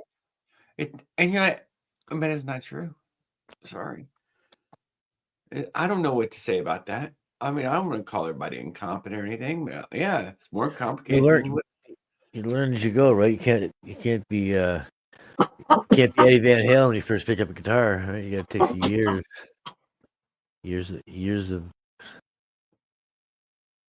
I You don't can be know. a handyman, but it takes years to be a skill builder. But I remember back to being a kid that I had to leave my bike at home because a bunch of my friends couldn't keep their bike on the road. I was a BMXer. I kept my bike fucking ready to roll. Not gonna deny. I was good about Yeah, my bike's exactly. ready. When you're riding more than you're fixing, you know you can do something right. Yeah, you know what I mean. And these There's fucking always some guys little minor repairs, but catch you there's fucking flat, dude, and you nothing never major. see him fucking ride that bike the rest of the summer. It's over, dude. He Yeah. got his chain popped off. His fucking chain popped Yeah. off. He's done. Like a little Yeah. girl, he's fucking done. He doesn't know how to put the fucking chain back on the sprocket. It's fucking that's too much.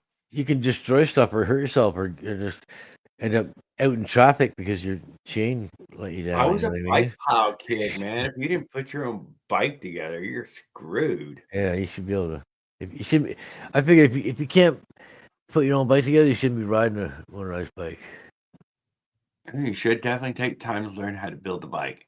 And ERT always like to say the mechanic make the bike. Exactly. I So cannot true. in this hobby. Yeah. God damn it, the mechanic makes the bike. All the kits are the same. It just depends on how you put it together, right? Some people are cutting the frame and they're modifying shit that shouldn't be, and they can just do stuff properly and not make it dangerous. You don't have chain problems. That's the last thing you want for a motorized bike. We enjoy every second of off. Off a lot. I live. I'm almost done 44 now, and on 60 year, we don't be here. It is a blessing to be alive. What are you saying, ERT? Oh my, you're living past 60. Where are you getting these numbers from? Don't be no damn arbitrary number person. You ain't got one of them coughs, do you? Come on.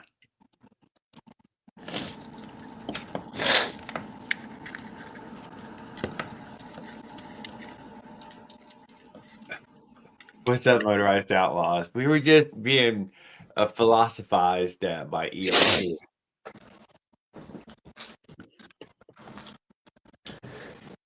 He's getting all philosophical over the past few months. I found my Heather half link. I take my 415 half links and I take a 420 chain apart and take the inner link barrels out of a 420 chain, make a 420 half link. I did like that little Toyota car though, ERT. I had the little Toyota Tercel.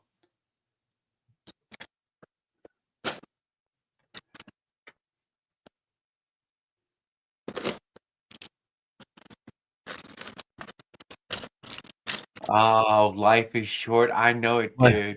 Stick with 28-year-old. Good time. On my bike, I put a half link in, and the chain just fit almost too tight. So I thought, okay, this is too tight. I can't have this tight, right? And it was too close. No. You will notice that a tight chain will drag down your RPM significantly. It was close to the chain stage too, and if it got loose and started flicking around, it would hit the chain stage. So I thought, okay, I'm gonna put the idler sprocket gear on, but I couldn't bolt it on. I could bolt it and I can't really move the rear wheel because my disc brakes are set up for my disc brakes, right? Set up deep into the caliper. So, well, no, you get some range, right? You get some range out of the disc. Well, it's because it's in the rear and it's on a 160 mount, but because I'm on a 220 mount disc and I've got oversized tires, I can't move it forward anymore. So I needed a bigger disc, and then now I'm all the way. If I move it forward anymore, it'll rub on the caliper, on the inside of the caliper. So I'm like right there where It's just barely rubbing the inside of the caliper. So I got a full pad contact on the 220 by it's the 2.5 millimeter thick disc. So it's the bicycle ones are 1.7 millimeters thick. Yeah. So that I got about a millimeter thicker. Almost a millimeter thicker.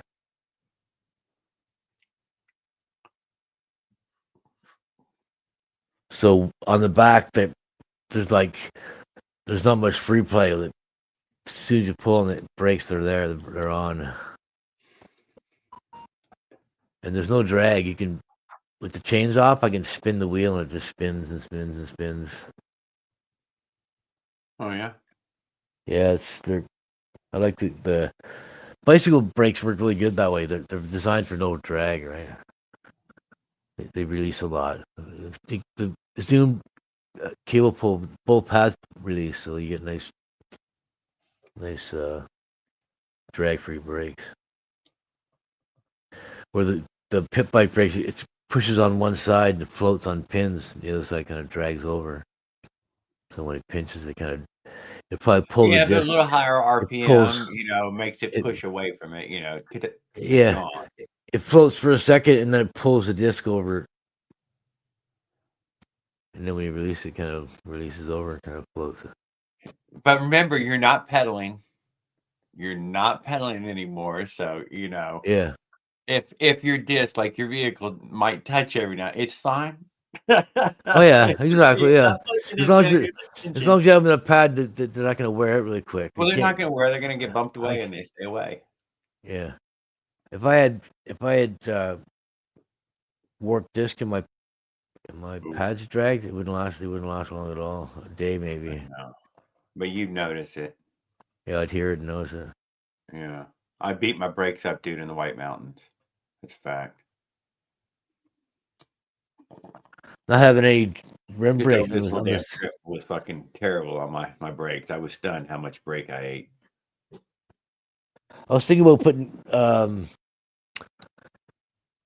what you call it, pit bike brakes on the front, but then that's another cable on the right side. You know what I mean? So I'd have to move the rear brake over with the clutch. Once you put a pit bike brake on the front wheel, I would just not worry about a rear brake. I got a rear brake. Well, I just wouldn't worry Because about the it. the rear transfers the weight down the front, and then so then when you put the front brakes on, the weight's already transferred on the front wheel, and you get good traction. Well, I don't know what kind of flying we're doing here then. That's why. But generally, The front only does 80, but but it can't do 100. If you try to do 100 on the front, you can get yourself in trouble if you need to hit panic stop, like I did when that guy cut me off. If I didn't have front and rear brakes on one, it was all on one lever. And I think you were sitting on your ass and not paying attention. I was, yeah, and then I bet you fucking could touch the ground. Did you have you could touch the ground? I thought I was gonna run into him, dude. I can't believe I missed him. Oh, that's right. You missed him. See? Yeah, I missed him. Yeah. Yes, because you wore more around him. He just hit the gas and went, and luckily he didn't let off the gas because if he would have, I would have probably hit him. I got it on the back of him though. Motorized Outlaw, I use rim brakes there, yeah, and you get that double pull brake. I don't know if you've seen the newer ones. It's top to bottom, not in. I mean, side to side instead of top to bottom. Very good braking. Have no problem with it. Only had tidy pads on this particular time right now. V brakes are nice, but they every time we do something like change the pads, you gotta readjust them. This tire, this brake rubbing thing that we were just talking about, even with the disc. It's the same with fucking any fucking brake system. Same with V brakes. Every time V brakes, dude, have a real problem of not recentering.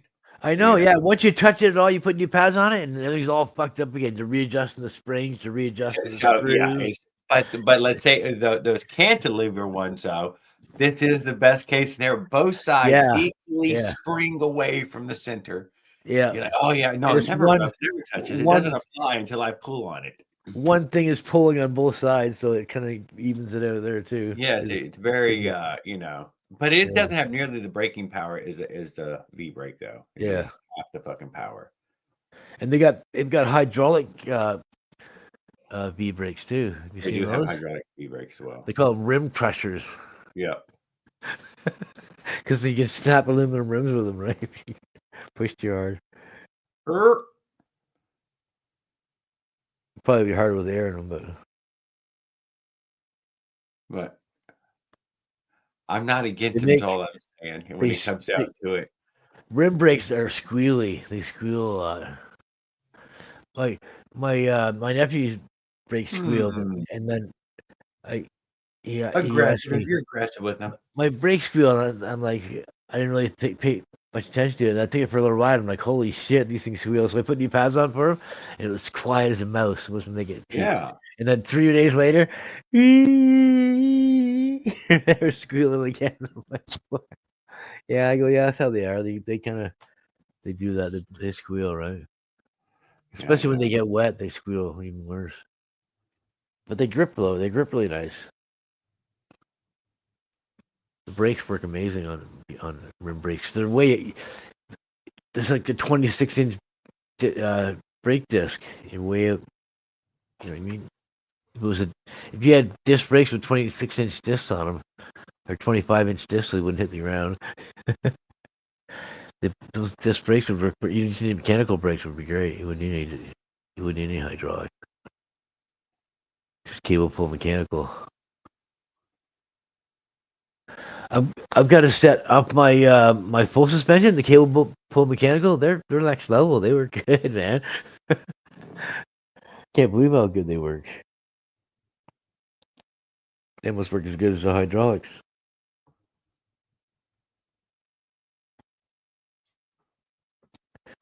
I bolted it on the back because they didn't have the right. Their post mount, my hydraulic cable puller post mount. So I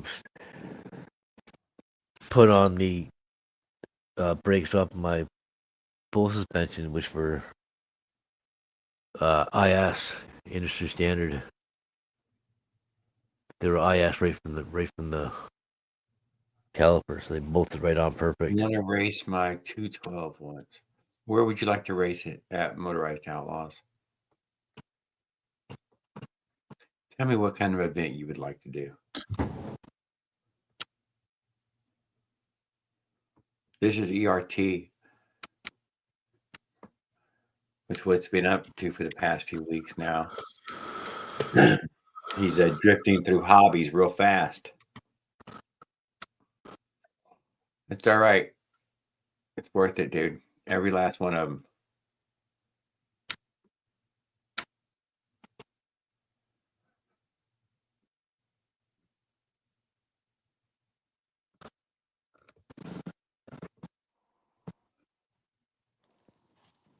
I don't know. Hey, I'd like to race that motherfucker somewhere. I haven't decided yet. I wouldn't mind getting something to going locally. where's your local? Minnesota. Minnesota. Yes, sir. Oh shit, motherfucker! Holy goddamn! That's practically California from me. Jesus Christ! Well, you live at the low part of it, though, right? I mean, because you can go way, way up there. Yeah. We live in Spamtown, USA.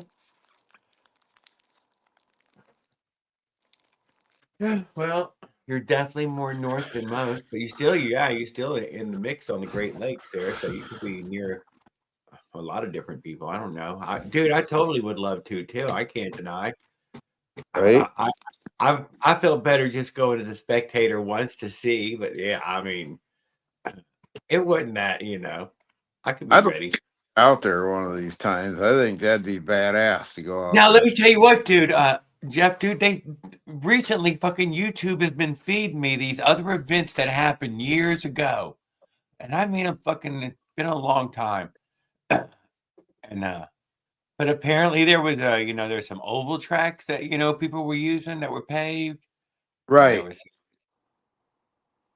there was that. That's all I can say. I don't know where they were exactly though. St. Louis was what that one video said. Okay. I know they got a go-kart dirt track around here, but I don't know if they have Holy any. shit, dude, that's a million miles from you still, isn't it? God damn. Well, shit, Yeah, man. we're in southern Minnesota, right off the Iowa border.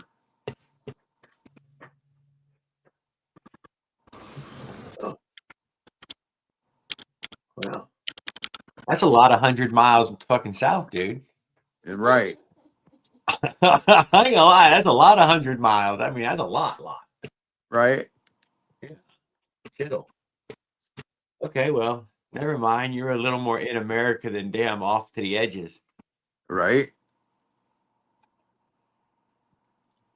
Yeah, well, I can't. I don't know how you would even hold an event. I ain't gonna deny. Right.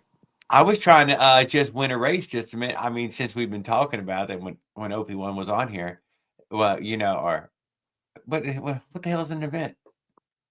Right. He said a race on the way back home. What? What is that? There's mile markers. There is a mile marker every fucking, exact mile going down that thing. I mean, I have no idea. I passed that. How fast, how long does it take you to get up to speed? 1 mile? 2 miles? You pick a 2 mile. How far would they go? They were going 10 miles to go around that track that many times. God damn. But let me tell you what, dude, 10 miles was enough to tear people's shit off. Yeah. That's all I'm saying. It took about 10 miles for who knew what was going to fucking fall off that fucking thing. Oh yeah, I've seen frames crack. I've watched them races for several years now. And I've seen people break exhaust, break frames, blow up engines. I'm like, Jesus Christ. Somebody like Wheeler somebody could, tell me if they felt like it was those turns that were doing it, but I couldn't tell you. I say it's more just a use, just using it hard for any Wear and 10 tear. mile length is gonna fucking tear that some bitch up, or Right. not. But It would have to be a well-built fucking bike and frame to handle all that shit. Right, I'm asking for all these RPM. It's gonna Especially dirt track. So, like I said, I don't know how you do it. I'd like to try and get a Kind of dirt big track parking one lot, going one time. Then how do you not break the law? You can't figure this fucking camera out. I know. Dirt track racing, I think it'd be real fun. That's what I was thinking. Some sort of dirt oval, or I don't know. What would you think on dirt? Still road course? Because I think that is, I mean, on those MX tracks that I was looking at those MX tracks that they have these, Fucking they have those, dirt MX tracks for kids and smaller tracks. This is what I had found out. And I'm like, oh, well, there you go. That's some of these other places that you could look to go find.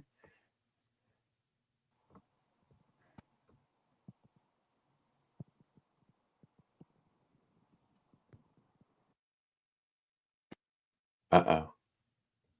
Shit, it dropped him again. That motherfucker is ruthless. I was just going to take the other one off. But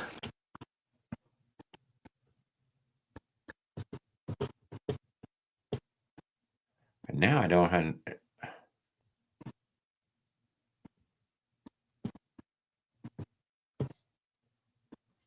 Oh, that's what it was. Those are really nice, ERT. Thanks for sharing that.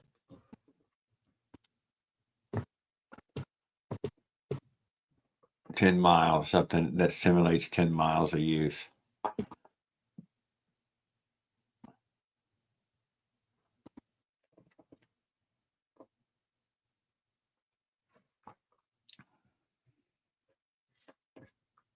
I did the math on it the other night too. That the average speed for the 1 minute 30 at the track was 32 miles an hour. I didn't exactly tell you how fast the track was, but that is only running the motor. Approximately at 32 miles an hour, or whatever it takes to keep accelerating up to 32.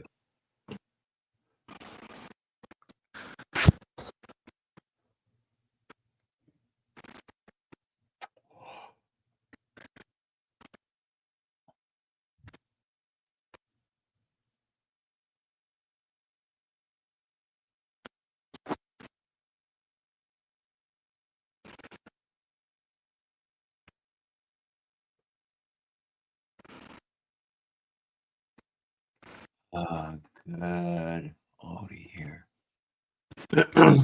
Whose video is this? Paul, what is it? That's my video I made earlier for For YouTube. yeah, for Discord or whatever. I haven't posted much on YouTube but a little bit on the community post, but I've even got them shorter now. I did this one earlier. I don't really like those handlebars. I never have. Can't deny. Why do you want those? Aerodynamic. Oh, come on. I like my I like BMX I like bars. the look of it too, but it's not very comfortable. It's got a nice look and it's got the right stance for high speed. Okay, never mind. It's not my thing either, Jared. Don't feel bad. Yeah, I Yeah. normally like the bars that you're putting on bikes. I usually like that nice, clean BMX bar, something lower. Even the straight bar, the flat bar on certain builds looks, good. I love the BMX bars, and they don't fold or fucking move around either. When I hit the brakes, the front dives like 4 or 5 inches. It definitely transfers the weight to the front when you're. Oh yeah, when you're laying over it like that. The back's kicking in at the same time. It's one cable, right? I got both hooked up to one. So the back doesn't have any adjustment, but the front has a barrel adjuster right on the caliper. So I can adjust the front a little bit loose and then tighten it up with the barrel. I like to have it so when the back's locking up, the front's close to locking up too, and then you get really good stopping power that way. Yeah, the 90-10 is what I go with. Something. Well, I end up in the dial on there, and setting it more precisely at the very end. But yes, somewhere that is as close to 90-10 as I can. You can get away with just front brakes if you're just not. But if you're on a panic stop, it's nice to have the rear and the front working. It gives you really excellent stopping power. Safe, right? I say acceleration is more safer. Still having acceleration left can really help. Sometimes you have to stop. You have no choice. Let's bring back the board tracks. Yeah, I don't know how to get to it. I'm looking for it. Hot Rod. You tell me. I'm St. Louis is my hot lead right now. I have yet to give it a search, but it's set it in the damn. Everybody should at least have a pit bike brake on the front of the bike if they got a motorized. You think that's a pretty fair race? The NASCAR type of banked race? Or some kind of hydraulic. What's that?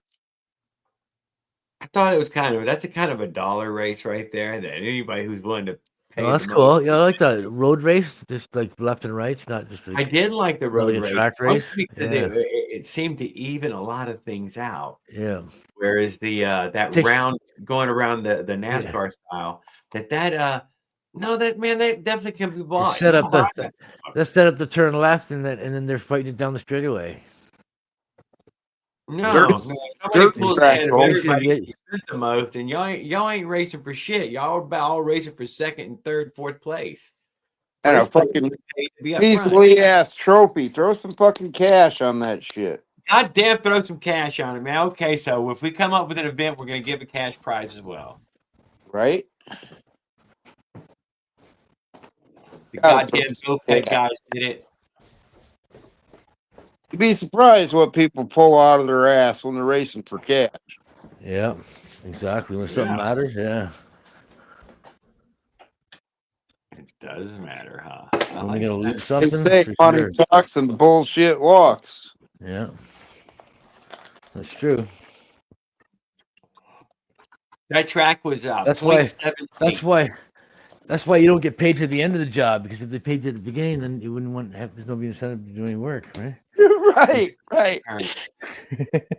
I want my $2 million now, and then we'll start doing the work for you. Okay, here you go. Here you go. Yeah, right.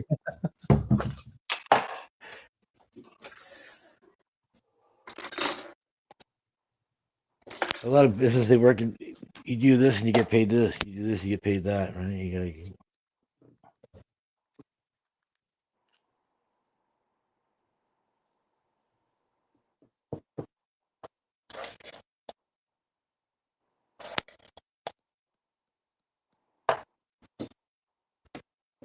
Yeah, 15 times 8. Business. I wouldn't want to run my own business. Too much headache. Too much. Oh, Never. just like what we need. Never. Okay, then oval. I'm all for oval. I was trying to argue for the road course, but I think about it, man. I like the dirt oval, a banked dirt oval. Like you Yeah, see me sprint too. cars. Yep. That would be fun as hell. Yeah. I guess on Nobbies. Well, yeah, Yes. well, it would behoove you to get a little traction out there. I used to have semi slicks in the middle and Nobbies on the edge. There is a ton of bicycle tire for Navi. Oh, they have made a million different, Navi. They were really true as well. They spun really true. They were really precision built. That's one thing. About some tires are like my cheap Swalbies with the soft sidewalls. They're hard to get them straight on the rim because they're so loose. They're so loose mounted. Maybe I didn't find out put enough air pressure in them to pop into the bead.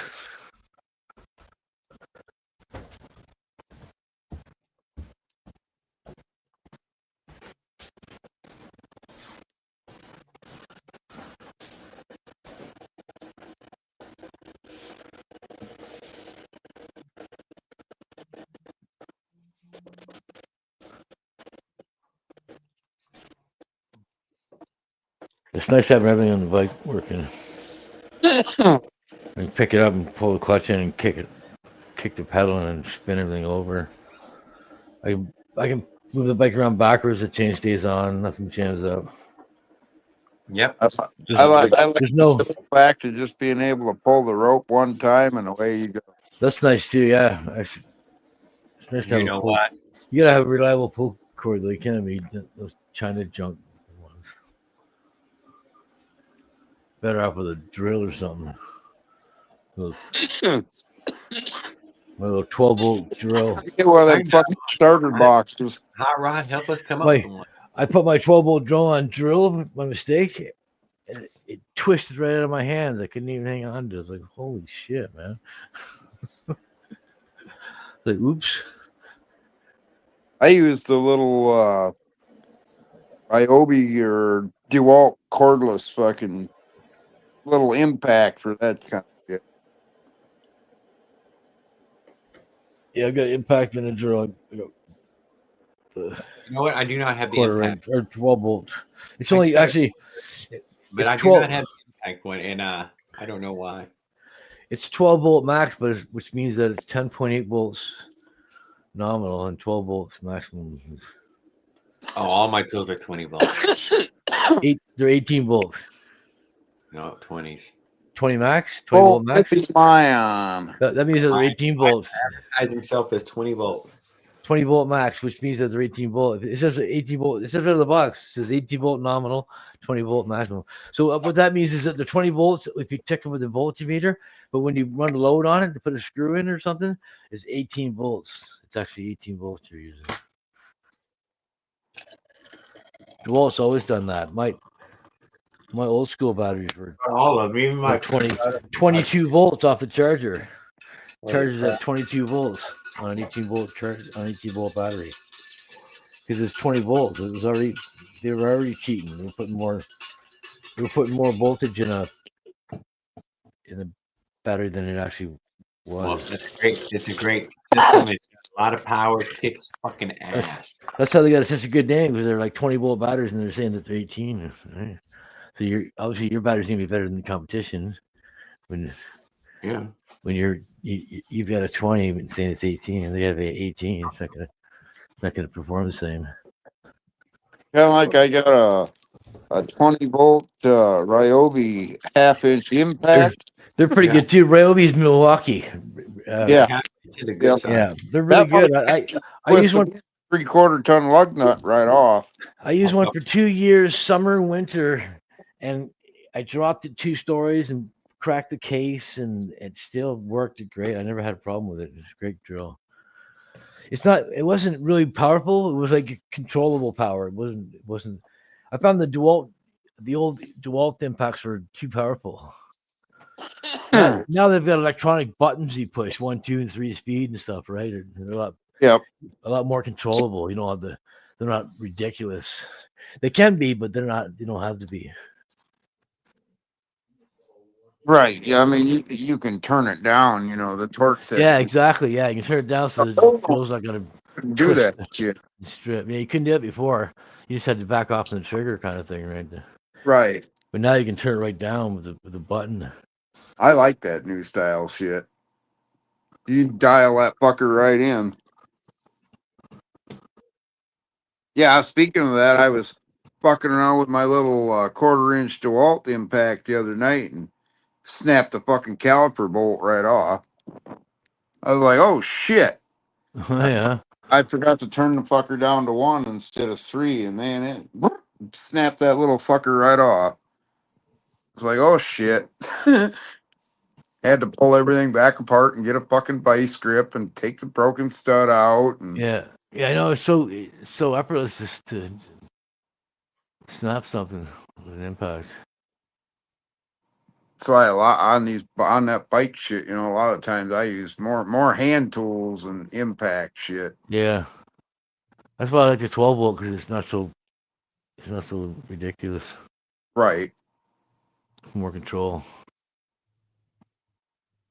I'm only working part time when I do work, so I don't really need an industrial 20-volt drill. You know what I mean? I need something that's light and it's not going to be fatiguing for my old age.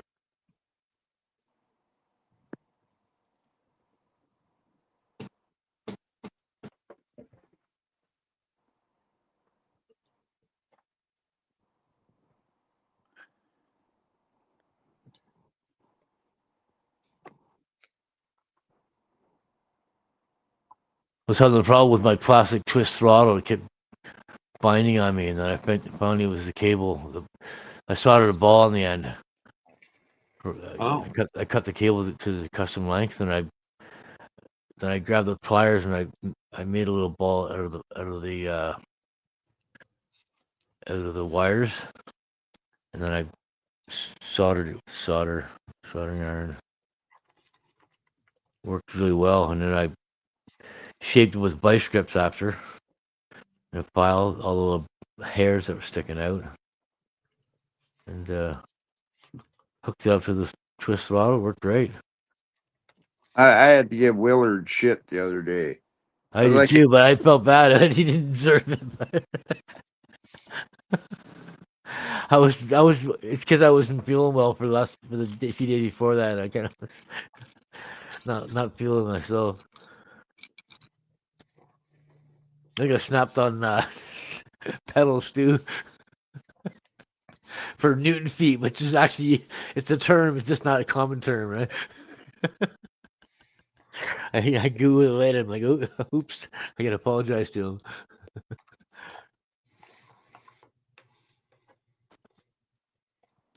Because Newton's is force and feet is the distance, right? So you can mix the two together. It's just not common to do it. Yeah, I was giving Willard shit the other day. I was like, you need to quit fucking all them little 2-stroke Tinker toys and get yourself a big boy bike.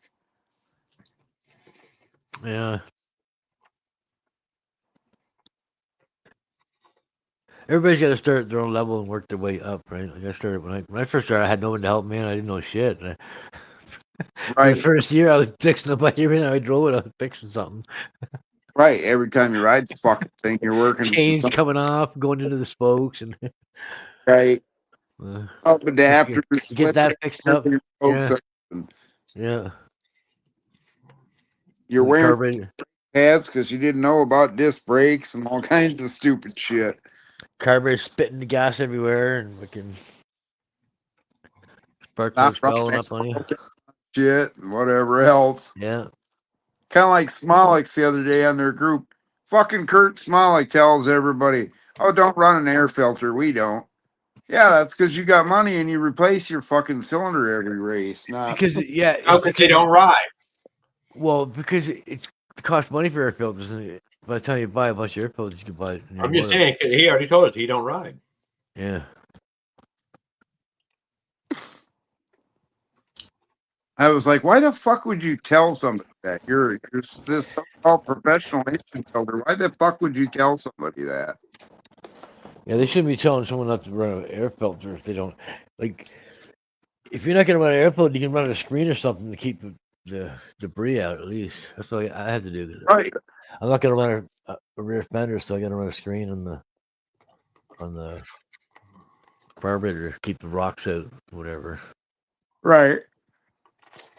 Yeah, I made that mistake on a Minarelli one time, and it made that fucking cylinder look like Freddy Krueger got in there and Oh tore. yeah, no doubt. Never again will I do that over a $10 fucking air filter. Oh my God, he said 212s are like e-bikes, lazy. Ooh. Oh yeah. Easy, but it'll fuck Oh. anything he's got. I'd like to have a 212 on my bike for sure. With a jack shaft. I think you're gonna like it, yeah, when you get And to then it. you can do a lot of cruising, and you don't get a lot of racket. You're not cruising through the city. You're not cruising through your neighborhood like you're on a dirt bike in the power band. The throttle, and it's right there. I always Location. try to move away from my neighborhood before I start kicking the power band. Right? You know what though? It's probably easier to quiet down your 2-stroke than it is to quiet down your 4-stroke. Right. Yeah, but it's like a 4-stroke just sounds like a lawnmower going. A 2-stroke's not really. It sounds like No, a chainsaw. I bet his It does sounds like not. someone's cutting a tree down. No, it's like someone cutting a Right. tree down Like a compared to Wide open. cutting their lawn. I'd rather someone cut their lawn than someone cut their tree down. Yeah, you ever been woke up at 6 o'clock in the morning by a fucking chainsaw? That's what Yeah, my it's just they say. Sounds full pissed full off. throttle, right? Not letting off.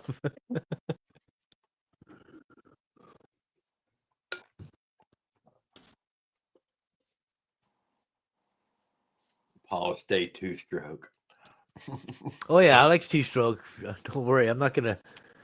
My daily's always gonna be a 2-stroke, but I might build a 4-stroke. But definitely love 2-stroke.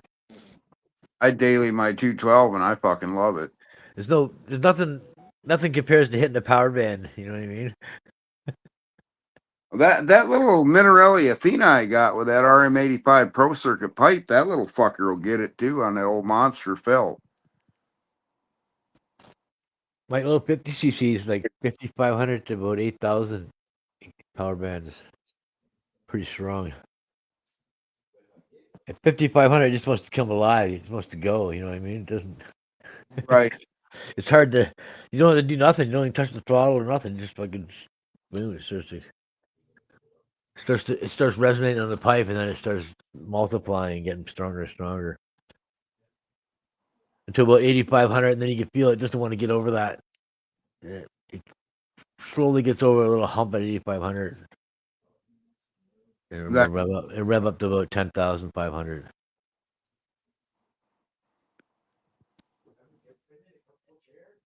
I think it'll rev higher, but I just haven't had a good spot to run it. I've had my 212 to like 68 so far, and I haven't even had that fucker wide open yet. Yeah, it's different though. It's 4-stroke. It's in a jack shaft, right? Yeah. I think Yeah, it's that's like having gears basically. It's like having a 6-speed transmission. well, right. And it like the clutch Even I've got, better. the clutch I've got on it, it like I don't know, it's fucking weird. It's like it's got a fucking second gear when you start hammering on it. And the more you give it, You can get the faster it goes. you get torque multiplications through the clutches, Right. and And you then and jack, basically that you get like jack shaft is where it's at, man. That's where all your gearing and shit's at. you can Or double your so horsepower by disagree. what it does Yeah. is it changes the ratio so you double your horsepower without you know what I mean, Right. just into the transmission. It won't let it rev a certain over a certain amount because it doesn't have enough power or it doesn't have enough. It's under too much load to let it shift up any higher. Right. When I had that little 79cc Predator, that fucker was gutless compared to that 212. It probably wouldn't. It Oh, wouldn't. for sure. No, It no, wouldn't no. rev out Totally because noticeable. yeah, if you don't have enough power, I'm surprised I get good. Dude, when I had that fucking 79 on my Doodlebug, not worth it, dude. Never was. Even tried the jack shaft to make it a better gear. It Right. just I tried it too. yeah. I tried it too with that On the 79. back of my bike, dude, with the 2-inch roll, it works pretty good. jack shaft robs power, so you need excess power to make up for it, right? But the 212, is what I That's moved why- to on every That's why when you look at a scooter cylinder, it's like holy shit, the thing's extreme. It's got 6 overlapping ports horsepower is inside. what it says it needs to move a man to do real work, to turn this paddle, to fucking keep this mixer alive. Yeah. Industry kind of leaned on it in that way and said that that's about enough, run this machinery.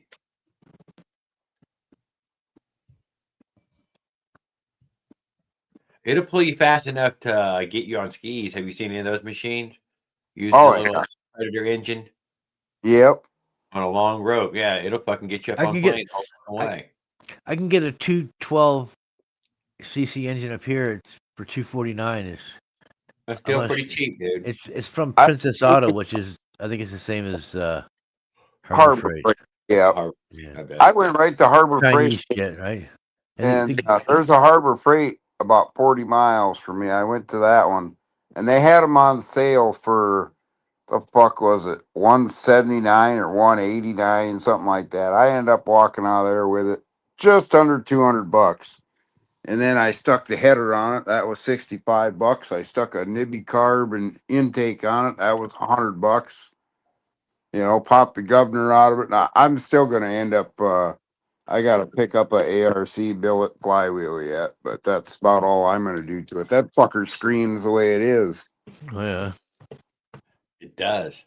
From zero.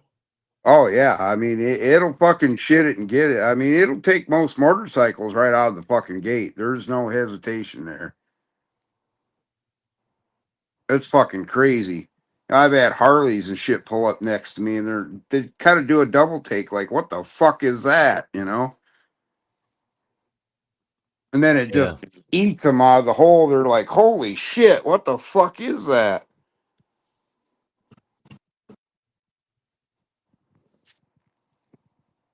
Of course, the 212s, they kind of speak for themselves. Yeah. I mean, fuck, they got mini bikes out there that'll do over 100 mile an hour, with just a fucking cam and a billet rod and a billet head and a flywheel, They drag race those 212s too, and the mini bikes. On the go-kart as well, box stop. Yeah. Yeah. Just saying, but yeah, I know. This little Honda clone is loved by a big chunk of the world. Subaru's out there, but no one ever buys Subaru. But they are out there. Parts are fucking expensive, that, and they're Saying, there are other makers, but there's goddamn fucking Predators, the fucking box stock or whatever brand that you're buying it under. Right. It's the best little engine they ever offered. There we go. Ta-da. Why ain't it the fucking Briggs and Stratton? That's what I'd like to know, motherfuckers. Goddamn. I think it'd be cool to build an old board tractor style with a 5 or an 8 horse on. But they're so goddamn heavy, dude. Oh yeah, that'd be I heavy. mean, they're crazy heavy. They got a shit ton of torque though. Yeah, they need twin cylinders now because they're so fucking cast iron heavy. Right? You can't really see nothing. Can you imagine one of them faker frames with like a V twin or something on it? Someone's gonna make one at some point. Who was the oh, look at that, he got his camera finally to work up. Yeah. When I hit the brakes, it's like the front stops so fast that this fucking suspension drops. Yeah, that's a little soft for me, I ain't gonna deny. I'm grabbing them pretty hard though. That's probably why they're doing that. But yeah, I can put more air pressure in there. I would definitely.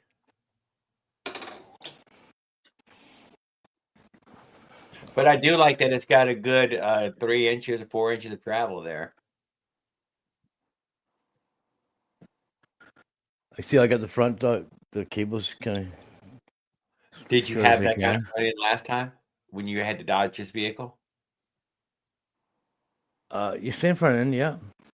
Same fork. Same front end? Yeah, same fork. Lucky for you, dude. Lucky for you. Well, that's good that does that because that transfers the weight to the front. That gives me made my front. I'm pro and the front suspension, dude. I'm pro front suspension. The ass end slipped out, and then when I let go of the brakes in the rear, it bit in, and that's when the rim on 10 gauge spokes, the rim pulled it over because it's just a cheap rim, right? Oh so no. 10 gauge spokes are no good if you have a cheap rim. You need a stronger rim with 14 gauge spokes would be stronger, safer in my opinion. You need a strong rim to support everything. The spokes only do so much, especially in the rear. On one side, you've got spokes that are almost straight up and down, and on the other side, they're longer. Yeah. Because you got gears, you got room for gears, right? So your spokes are like this, basically. So if they're even, they're stronger. If they're like this, it's not as strong, right? Stronger one way than the other. You can buckle. That's the way when I turned, it was strong one way, and then when I went to turn back the other way, it buckled because they had adjusted so much for chain alignment. Why don't you think about bunny hopping them? Yeah. Yeah. Right over top of the van. He's right up on it. Van. Oh my god, a big white panel van. No, it's like a minivan, like a Astro van. Still minivan's tough, dude. No, don't do it. Don't do it. That's a brick wall. Yeah. Brick wall. Yeah. My head hurts after talking about minivan. That's what gave me all them fucking stitches and backed into me the one time.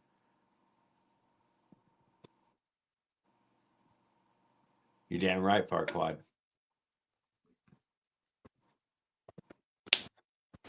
7,000 RPMs on a 36 tooth, man. You're going fucking 40 miles an hour. Bada bing.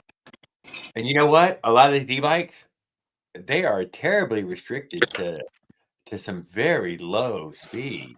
Yeah, they are. See the clutch moving? Yeah. I think that's a range. If they make it where it only goes 20 miles an hour, it might get them home before the battery dies. It's way too easy. If it goes any faster, battery be dead before you get to school.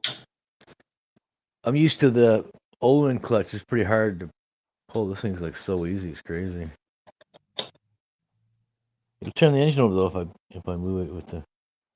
Yeah, you seen that little flick you were doing? Your little flick. You're gonna need Rawls clutch sooner than later.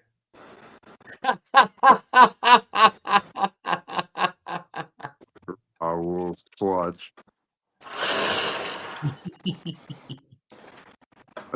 A fire.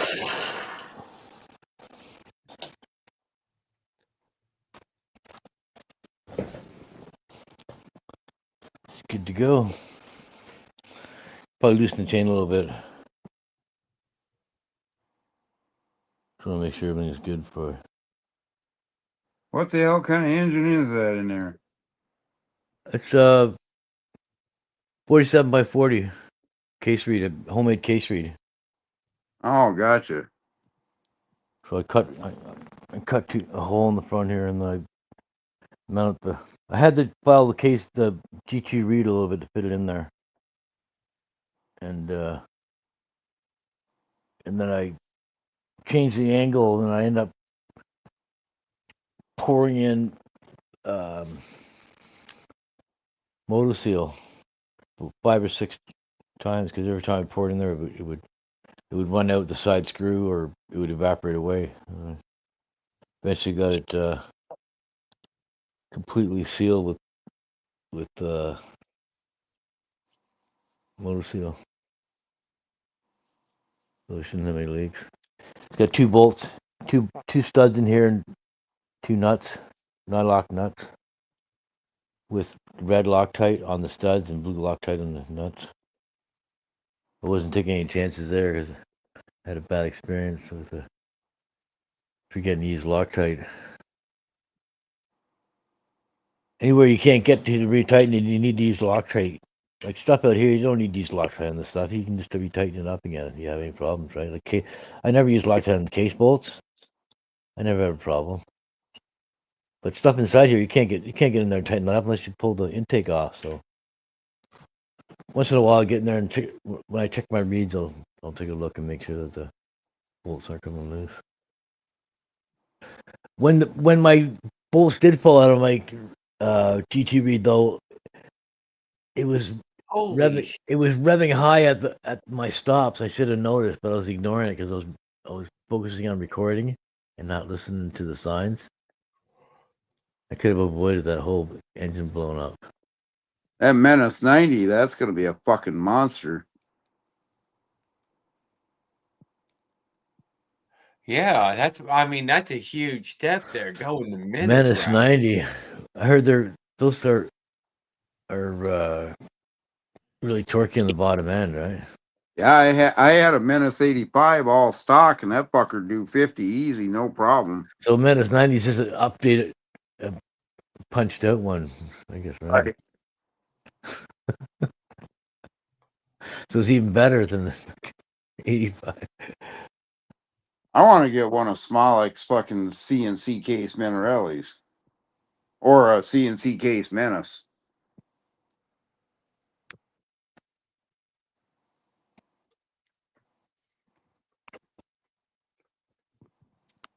But a Menace 90, they're not competitive with you now, Farquaad. Nobody going to catch up to you.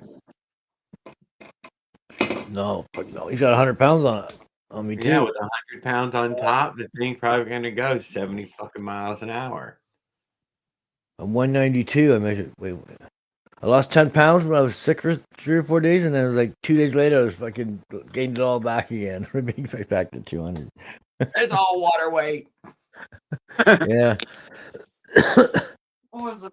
I couldn't eat anything. I couldn't even hold down water for the first day. I had to drink water and I'd throw it up. And the second day, I'd hold down water for a little bit, thinking I'd be holding it down, and then I'd throw it up.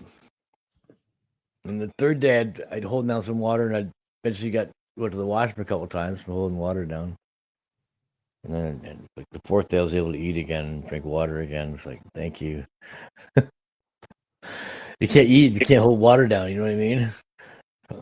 But mostly Farquaad, 10 pounds. 0 and 30, the thing is going to be a rocket around with you on it. A rocket. What are we bolting it on? Oh, he said a felt frame. Yeah, well, that's a pretty big frame, Farquaad. I ain't gonna deny. That frame right there is probably the lowest to the ground, one of the lowest ones. I got rid of the rear fender. I got to get rid of the seat too. I don't know what I'm gonna do for a seat. Maybe we'll just sit on this lower back part here.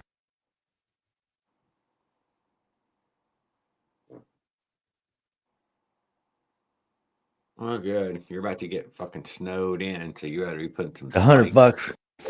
It's $100 for banana seed, and it looks like it's a black and white stripe one. I don't want that shit. But The only thing bad about them banana seats, I like the way they look and the way they sit, but they're so fucking uncomfortable. Yeah. Well, so is the front. I'm not looking for comfort. I'm just looking for the look, so I can sit anywhere. If you can sit back for this, you should pull a wheelie because your weight's not, you know what I mean, over the axle. Oh, so you're thinking a really big seat. I can just see Paul riding a fucking wheelie right down the side of the Oh road. yeah, for sure. The front air shock, so it's easy to come down off the wheelie. Set my damping up, my rebound.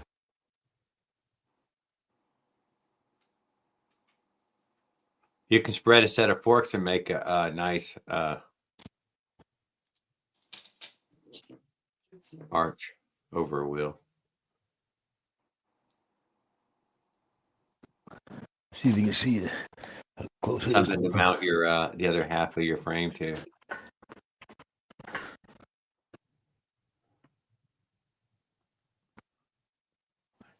Something I used to do. Several different builds. Can't really see it.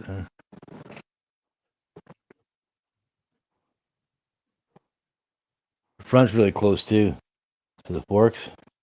Quarter inch on each side. And up here, my hand just fits through. Oh, you got hookworms on there? Me? No. What kind These of tires are they? 26 by 3 inch. They're e-bike tires. They're not, they're half inch wider than hookworms. There's plenty of meat there. Oh yeah, no, they're huge. They probably weigh much more. Well, No, fuck, it's not. they're nice looking tires. They're definitely road tires, though. How stiff were they? They're 5 pounds each. They're Fucking 5 pounds each. That's they're the really shit. grippy. They're super grippy. Like I can't imagine how they're gonna be like. There's little See, tiny. nobody ever meant that fucking tire to be pedaled. That's mostly what we find in these bicycle tires. No, it was meant to be pedaled, so it's made fucking light in so many ways. What Little kind red of them, Paul? There's my dampening adjustment, my rebound. I mean, Yeah. and then I've got air here, and here I've got the rebound adjustment. What kind of rims are them? Those are Dawn SP 1986. Yep, The that's the same rims CDH, I got. Mine are silver. the CDH power. Yep. They're black spokes and black rims, 48 spoke. Yeah, that's what mine are too. Mine are silver ones. The forks have red caps on them, and the handlebar grips have the CNC caps on them. And you can hear the full throttle, and you can hear release all the way. No sticky. Them CNC throttles are so fucking nice. This one's plastic. Oh, I got a full CNC one. I wanted to get a CNC one, but I spent too much money on the frame. And should I get away? See the red accents on the carburetor, and the brakes have red accents on them. See. How to rattle can their asses. See a little red cap on the brakes here. Nice. So there's a little round circle, red circle here, red circles on the handlebars, red circles here, red circle on the bottom of the carburetor is red circle. Same with the distributor in the back, and there's black and red CDH or CDI. So I'm trying to keep. I'm going to get a sealed bearing steer tube, and it comes with red caps and a red cap here to match the other two. So I'll have 3 red caps, and I'm going to get red caps for the pedal arms. Oh hell yeah! That'll Little anodized red circles, right? Little anodized red circles here and there on the. do, Paul. I'm trying to keep the little accents subtle, but but everywhere here and there, right? Keep adding them in. I like that anodized red, as you see. Mine's Yeah, anodized red all over it too. black and red spots are. It's a Black Yep. Widow's markings, right? What is that? A CDH power frame? This is Ambi. It's from Amazon. It's from Shenzhen, China. So I guess they're CDH Power's competition. But I think either they make the frames for Fat Moto, or they bought all Fat Moto's old stock. I guess I'm not sure, but it looks exactly like the Rover frame. Oh, gotcha. Okay. If you look at the Rover bike, it's identical. So it's 6061 aluminum. The seat post. The 6061 aluminum, and it's black powder coat paint. And it's got fully gusseted. Well, it's like the Rover, right? It's got a 0.8 gallon tank. So it cost me $494. It was $378 plus 140 shipping. That is one of them. That is a knockoff fucking Fat Moto frame. Cause I looked at them Fat fuckers. Motos, they're $3,000, but they're on sale for $1,500 now, or $1,200, I think, on sale. Right. 60% off. So this right now, I paid $500 for the frame. I paid Because that's got the 4-stroke and 2-stroke mount plate on the bottom, don't it? Yeah. It's got the yeah. exactly. I looked at them before I bought my Baker, and I'm like, yeah. I was contemplating it too, because a fucking 212 bolt right into that motherfucker. So I've got 500 in the frame, and then I've got 200 in the rims, 120 for the tires, 60 each. So it's $800, and then 200 for the forks. So $1,000 just for the frame, and that's not including the motor. That's everything except for the motor for $1,000 on this thing, and then the motor's maybe a couple $100. So about $400 for the motor. So close to $1,500 into it so far. Fuck, so basically, what would it cost? What it would cost you for a Fat Moto with the 79cc engine? That's basically what I've got in this one so far. Right. I think I got a little over 2,200 into my 212. Fuck, I got $800 just in my fucking Minarelli Athena, and I built that fucker myself. Yeah, it is $500 just for the Athena, just for the top end for me. It's $500, and it's $500 just for the pipe for the Athena pipe. Right. The jog pipe, the nice one with the. Oh yeah, you got the jog pipe. I forgot about that. That's your latest one there that you built there, ain't it? Yeah, it's my latest one. I like that one. That fucker turned out badass, bro. Yeah, I like it too. It surprised me. I still need new grips. I'm gonna put new clutch grip and brake. I've got both cables going into one there. You see that? Yeah. So I put one of a throttle, a carburetor boot, so it's big enough to put both cables in and hides it. Right. And it's got a steel. It's an old school steel. It's not aluminum. It's a steel eyelet that screws in with a steel cap on the end here.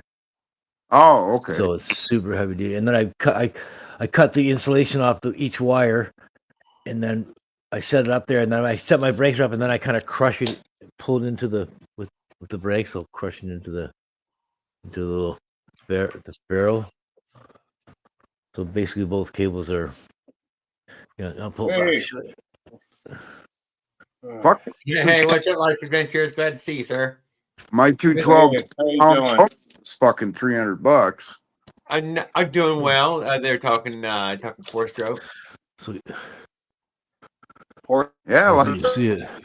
that 4-stroke too now. So here's the nut and the cap, and then I just push the. Yeah, I cover find out over the 4-stroke. It runs a lot smoother. You ain't got to tighten it up every time you get off it. Right.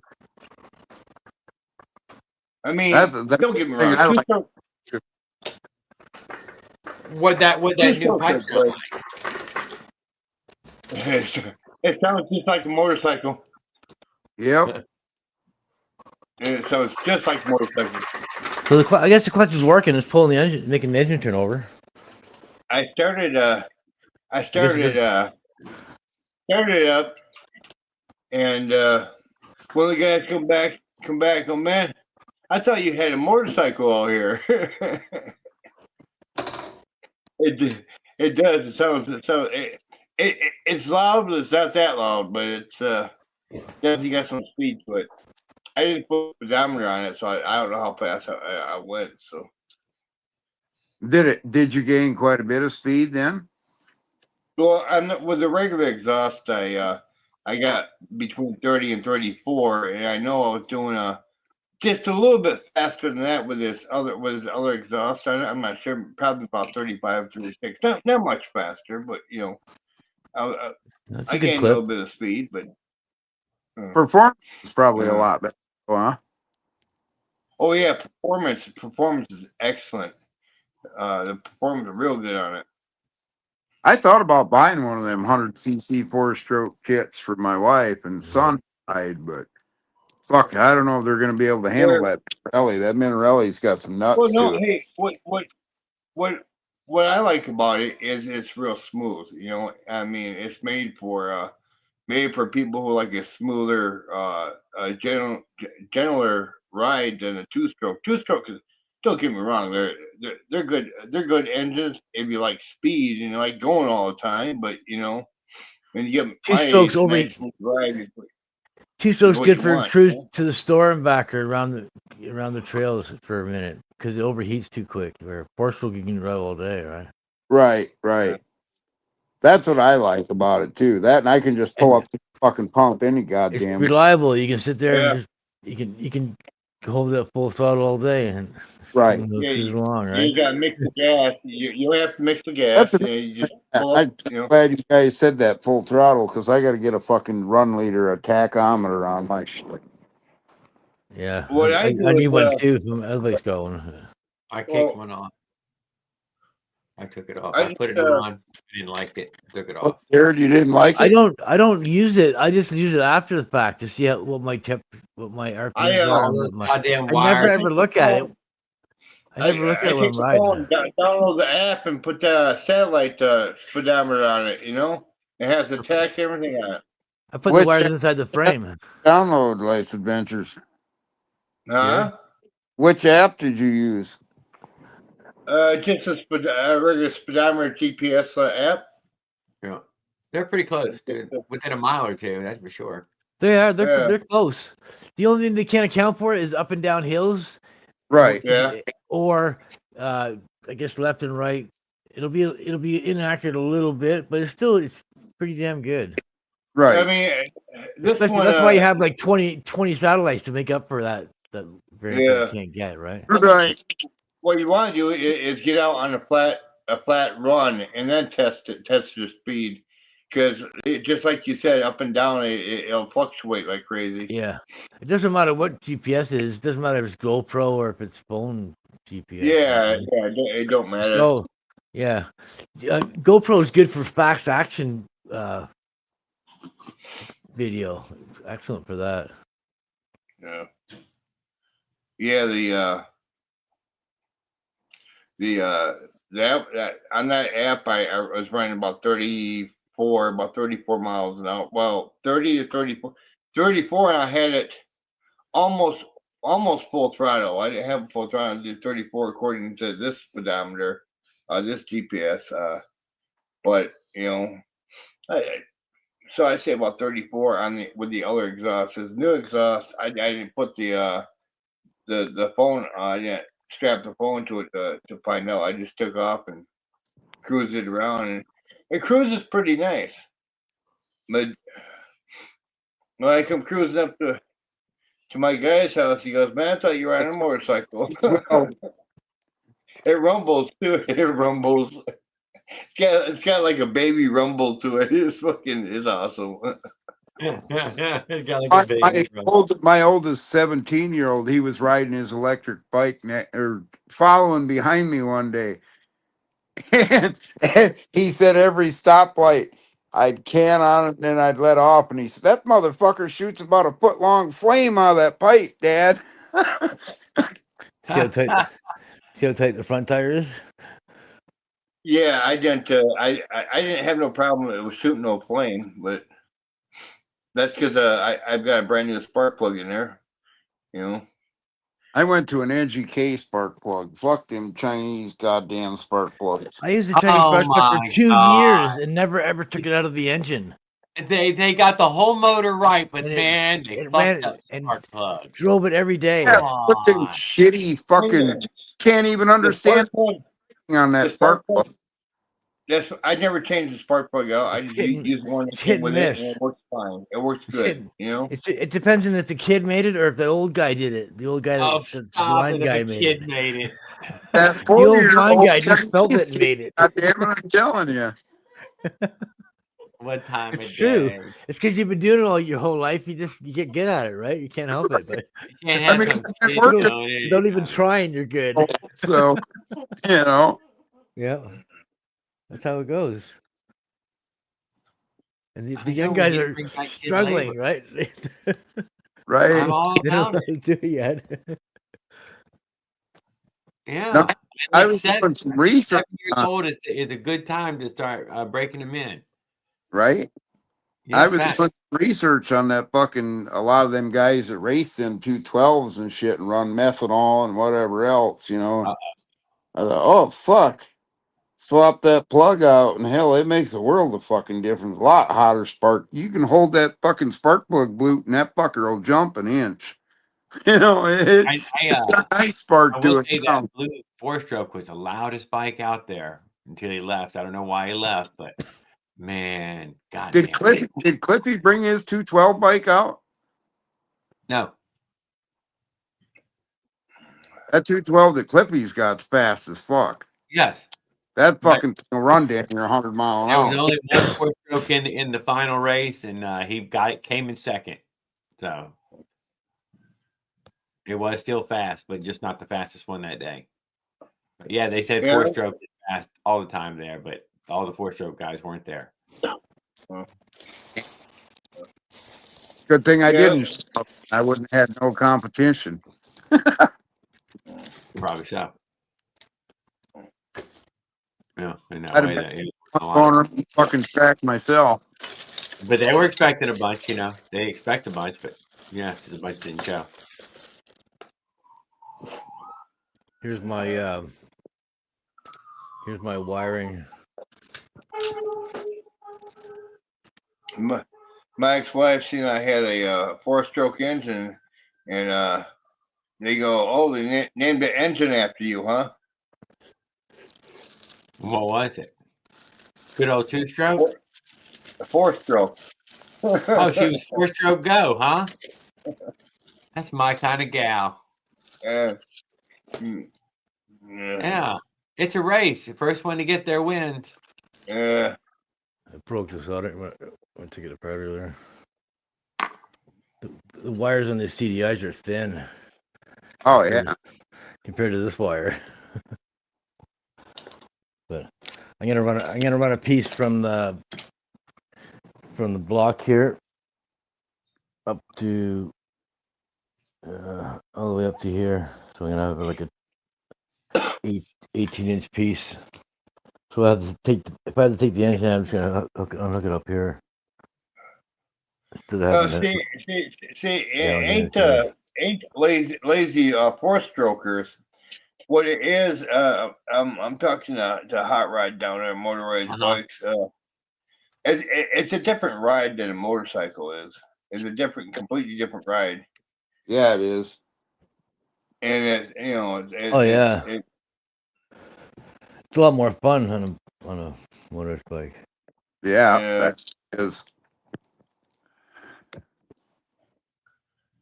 I mean, true, they both have 4-strokes on them. Some of them have 2-strokes, but they're just an overall different ride. I mean, I've got an actual motorcycle, I haven't taken it out in about 2 years. It's been sitting in the shed, but still, yeah,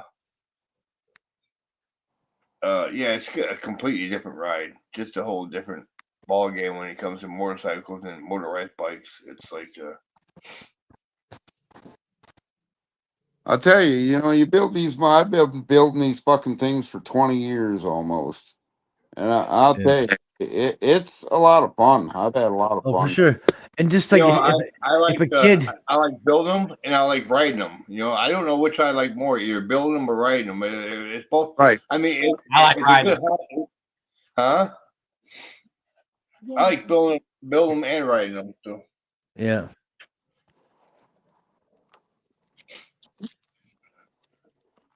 Just think if a kid builds his first motorized bike, it's not going to be like he's going to have problems with it. Yeah. And then if Jeff builds one, or you build one, Jerry, you have experience, so you just boom, you just rock through it, and you're done, and you enjoy it, right? You enjoy your build. You don't fix it for a while anyway. Well, that's like Hey, did you You did you retighten build shit. had that? any problem with your 212? Fuck no, and I've been riding it for over a year, and I haven't had not one issue. I haven't Did had. you build your 110, Jared? I will in the next few months, right here coming up. Yeah. To go to the Yeah. trade. You, Got a couple of engines now. Gonna be fun. What are you gonna I put? sent him. What are you gonna I put sent that? him. Jared? You should put I that sent saw him- motor on a faker or something. I'm I just gonna sent put him it an on. MX460.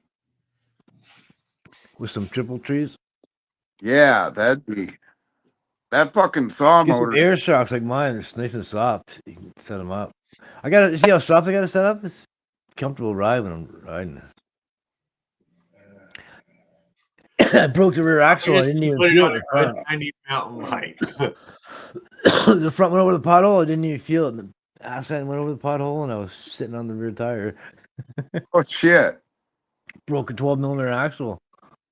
Yeah, the seat was sitting straight up in the air. Damn. Got home and took the rear wheel apart, and the axle fell apart in 2 pieces. I'm like, holy fuck, man.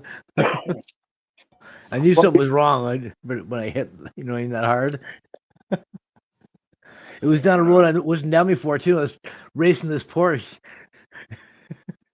And as soon as I get the top speed, I'm sitting on the rear fender. I'm glad I had those little plastic fenders, because I would have been on the back tire, sitting on the back tire. Yeah. That Oh wouldn't. yeah. On my 4-stroke, on my 4-stroke, I put a 10 gauge rear tire on it, so it's nice and thick. Nice and hardcore. Yeah, it's nice to have some kind of support there where you don't have the. Yeah. Because I had to kind of hung back as far as I could, right? So I guess that hitting that pothole and the seat being hanging back as far as it can go, it kind of came together and made me sit in the back tire. Well, I mean, I got Luckily, the I got fender's the there. bike built. I Give got you the bike balls. built the way I want it. I ain't gonna. I got the bike built the way I want it. It goes as fast as I want it to go. And I got the bike as far as that. Now I just got to get all the the saddlebags and all the decorations for it. I mean, I've got a bicycle trailer, so. That's why it's always good to be on your pedals on the bike, not just be relaxing, right? You never know when you're gonna hit that pothole you don't see. It's just a dip in the road. It wasn't really a pothole. It was the whole section of the road dipped. Yeah. So that when the front went over it, the suspension absorbed it, so I didn't feel it. And then when the rear went over it, it just nailed it, right? There's no suspension in the rear. Yeah. I had the C-post spring too, so that probably C-post spring bottomed out and kept on going. Yeah, I'm gonna definitely get a different seat for it. I got a couple seats downstairs, so I'm gonna check them out. Well, that I'm trying to go. post is worth having for me. Yeah. I'm kind of going for a cafe racer look, where like a cowl in the front, small cowl in the front, and then a little cowl in the back of the seat. It forces the seat You know up what I mean? a good ways in And the like air. the cowl in the back of the seat acts like a little mud flap, so that the shit doesn't fly up at you at the back. You put a light in the. I'm in gonna the get. cowl. I gotta get me a bike rack too. Plus, it's aero too, right? It lets you cut to the wind. Uh-huh. Releases you. Yeah, I gotta find me a bike rack. For the van? Huh? For a van? Bike rack for the back of the bike. I Put a can rack lay. up. I can lay on the tank, and I'm like, my face is just sort of. So because I guess my helmet's like the cowl. So I can put saddlebags on it. A bike rack so I can put saddlebags on it. I have Hold never them- leaned over a bicycle like that in my You life. never lay on the tank like that at high speed to gain extra No. speed? No. No. No. Oh I yeah. ain't never fucking doing no ninja tuck on a fucking bicycle. I do. Yeah. Sure. That's why you see my camera. It'd be like blackout when I get down. I'm be like laying on the tank. It's never happening. This is pretty comfortable laying on the tank, and the other one's not really comfortable. But this one's really No, good. that's not. It's got a long tank. Reminds me of riding a crotch rocket. Yes, and that way. Yeah, I with the The handlebars. crotch Yeah. rocket, you stand on the pegs better. That hump right there comes up into the air. The cockpit is similar though. For how the handlebars, I don't know how he has his exactly, but they're similar.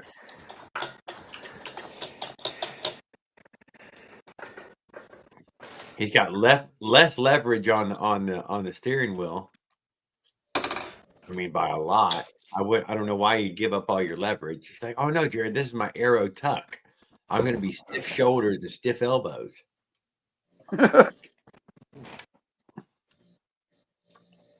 Get my steering dampener. I like to sit more upright. I don't know about it. Sitting fucking upright, dude. If motherfucker can't get me up to fucking 40 with me in the wind, then it ain't actually working, then is it?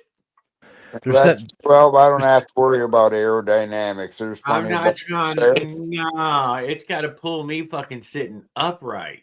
You're right. The company sent me the. They're sending me the proper black seat post clamp. The even the seat post is 100cc black.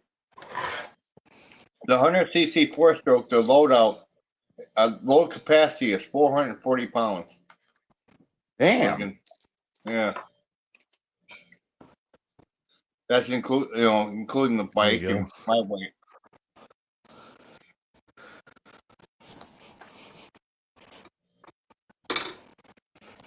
Oh my God, I probably look like a pancake on a small plate. Let me just say this, Hot Rod. You do. You do. I've seen it now at the races there in that way of, yeah, we're just smothering the bikes, just smothering them. Some of us are big, and that we smother these frames.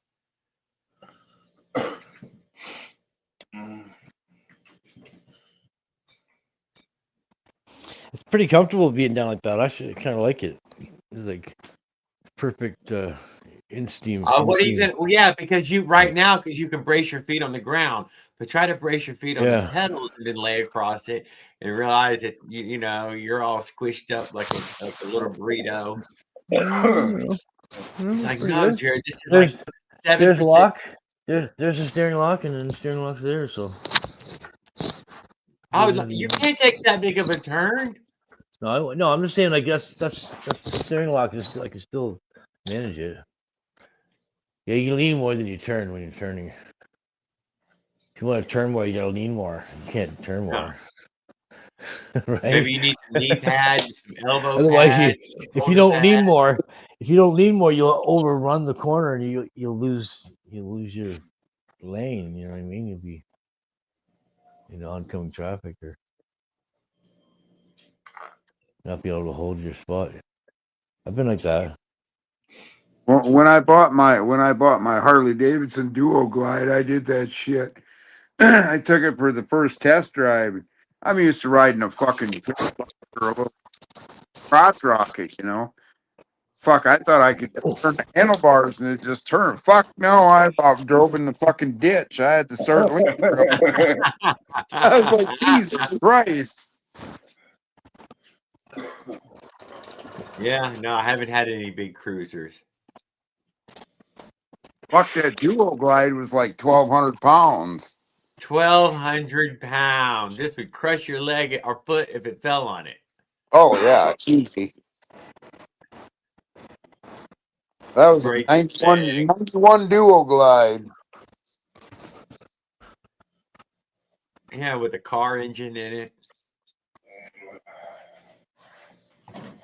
No, it just had the 1340. It didn't have Yeah, no I think that's bigger than my old lady's car right now.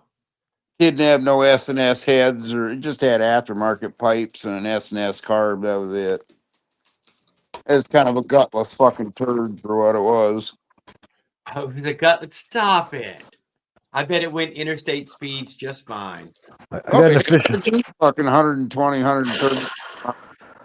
Like I said, it would do internet speed. I got an official finish weight. That was the last Harley I ever owned. Fuck all that.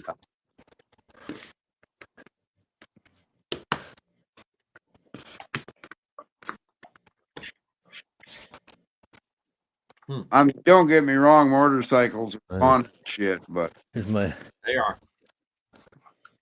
kickstand pad. I try not to think about it though. I have to block it out. right? I have to block it out. And then I see my brother. He's got that big bike. I was like, oh wow. Oh, damn it! I want to go for a ride with you. My buddy asked me this summer if I wanted to ride his Goldwing. I'm like, he's got two Goldwings. He's got a brand new one, and then he's got one that's 2015 or 2016. Yeah, I'll go for a little cruise with you. Yeah, fuck. We rode probably 30, 40 miles, and I'm like, all right, I'm good. Let's go back home. You can tell it's not a felt faker because it doesn't have any eyelets here for the. There's something about a goddamn captain seat in a car, you know, or bucket seat. I mean, that's Right. you know. Oh, and what about the window? You know, I'm tired of the wind. There. I know. I can't, it's hard for me to talk myself back into it. I can't deny. I'm enjoying the bike still. It's that, or I'm getting in my truck. You know, fuck that. So. When I fixed my camera, I was trying to share my screen, and then it boom. So I guess I hit the right button somewhere. I guess so. Because it was letting me show videos, right? And I've noticed to go miles per hour, 3 to 5 miles per hour fast when I'm laid down. I know it does. I'm sure it does. I'm not arguing about being aero. It's just that I'm just not going to go after those miles per hour. Those are going to be the ones I'm not interested in. Kind of like when I had my GSXR 1100, man. I'll tell you what, you want to get there and get there fast. That motherfucker go over 200 mile an hour, but that's fucking crazy fast. Then I got to thinking about it one day when I cracked it wide open, you know, and held it there out on the interstate. A little demon in the back of my head said, "What the fuck are you doing? A car slams on their brakes in front of you. You're going to be nothing but a big shit stain on the fucking road." You know what? I had an epiphany on the road riding the motorcycle and got off the road with it in that way. That yeah, I've been on these bikes. I haven't had that epiphany with this bike yet. Yeah, I feel solid. Yeah, I feel solid. I'm living. I'm not going to be dying on this motherfucker. The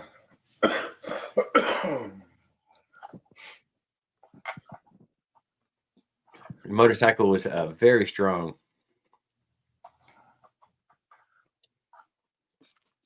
They're probably going to die on it. Was that you, Paul? She's trying to share something? Yeah, it's a picture.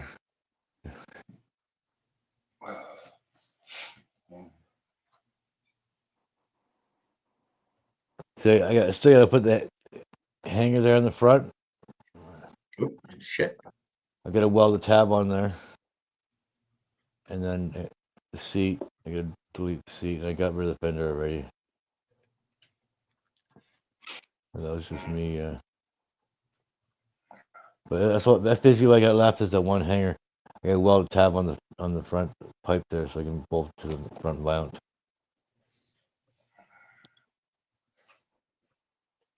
So I don't lose it. Huh.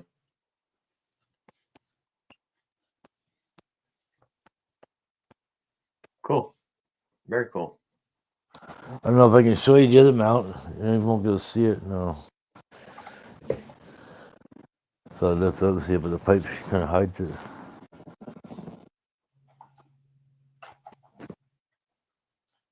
I've always wanted a motorcycle. Don't ride one then, dude. Don't ever ride one, Hot Rod. Get a motorized bike. He's got a motorized bike. What's on a motorcycle? I started out with my first bike was an 81 RM125. Actually, before that, my brother had a 250 Yamaha 250 air cooled. I think it was like, that was insane. It was just like, bah, bah, bah. Even a 125. It just went faster and faster. It didn't sound any different. He's missing the power band for the whole gear. The next one, it was crazy. The acceleration was intense because we were way too young we were way too small for the bike, right? So it's like the bike was super peppy with us on it. It was we were so young that I had to get on the bike and my brother had to push me, and then I bump started and did a wheelie for about, I don't know, 400 or 500 feet out of control. Because I'm up in the air, I couldn't let the throttle off, right? So I finally got the throttle off and down. And my brother my motorcycle. I couldn't reach the ground. I had to stop on a curb or something. My brother had to stop. You guys have a good night. You too, Launch Adventure. Thanks a lot for hanging out with us, man. Glad to hear that things are going good. Well, talk to you later, guys. Later. My brother drained his crankcase and went to school, and then we skipped school and went and stole his dirt bike with no crankcase oil in the gears. And they were like red hot. All the gears were like red hot. From us riding around with no oil in it. And the gear. And why would he drain it? And the clutch too. The clutch was probably just cooking. It's a wet clutch going dry. I've had several. He wasn't too happy with us. But I came back to motorized bike because I really enjoyed the motorized bike. Yeah. I smile more on it. I have a good time on it. Super impressed with the 85s now. That's fucking perfect size motorized bicycle motor.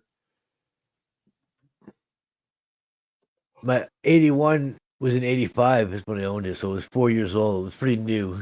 Just it was mint shape. And I don't think I'm going to get it over 7,000 RPMs with the old Bofang on there. I couldn't tell you how to get it up any higher. I blew the engine out and got that rebuilt, and I burned the clutch out after the engine was rebuilt, and I got that redone. And then it was like, then when it hit the power band, it would just snap up into a wheelie, and you could drive a wheelie forever on it. It was crazy. It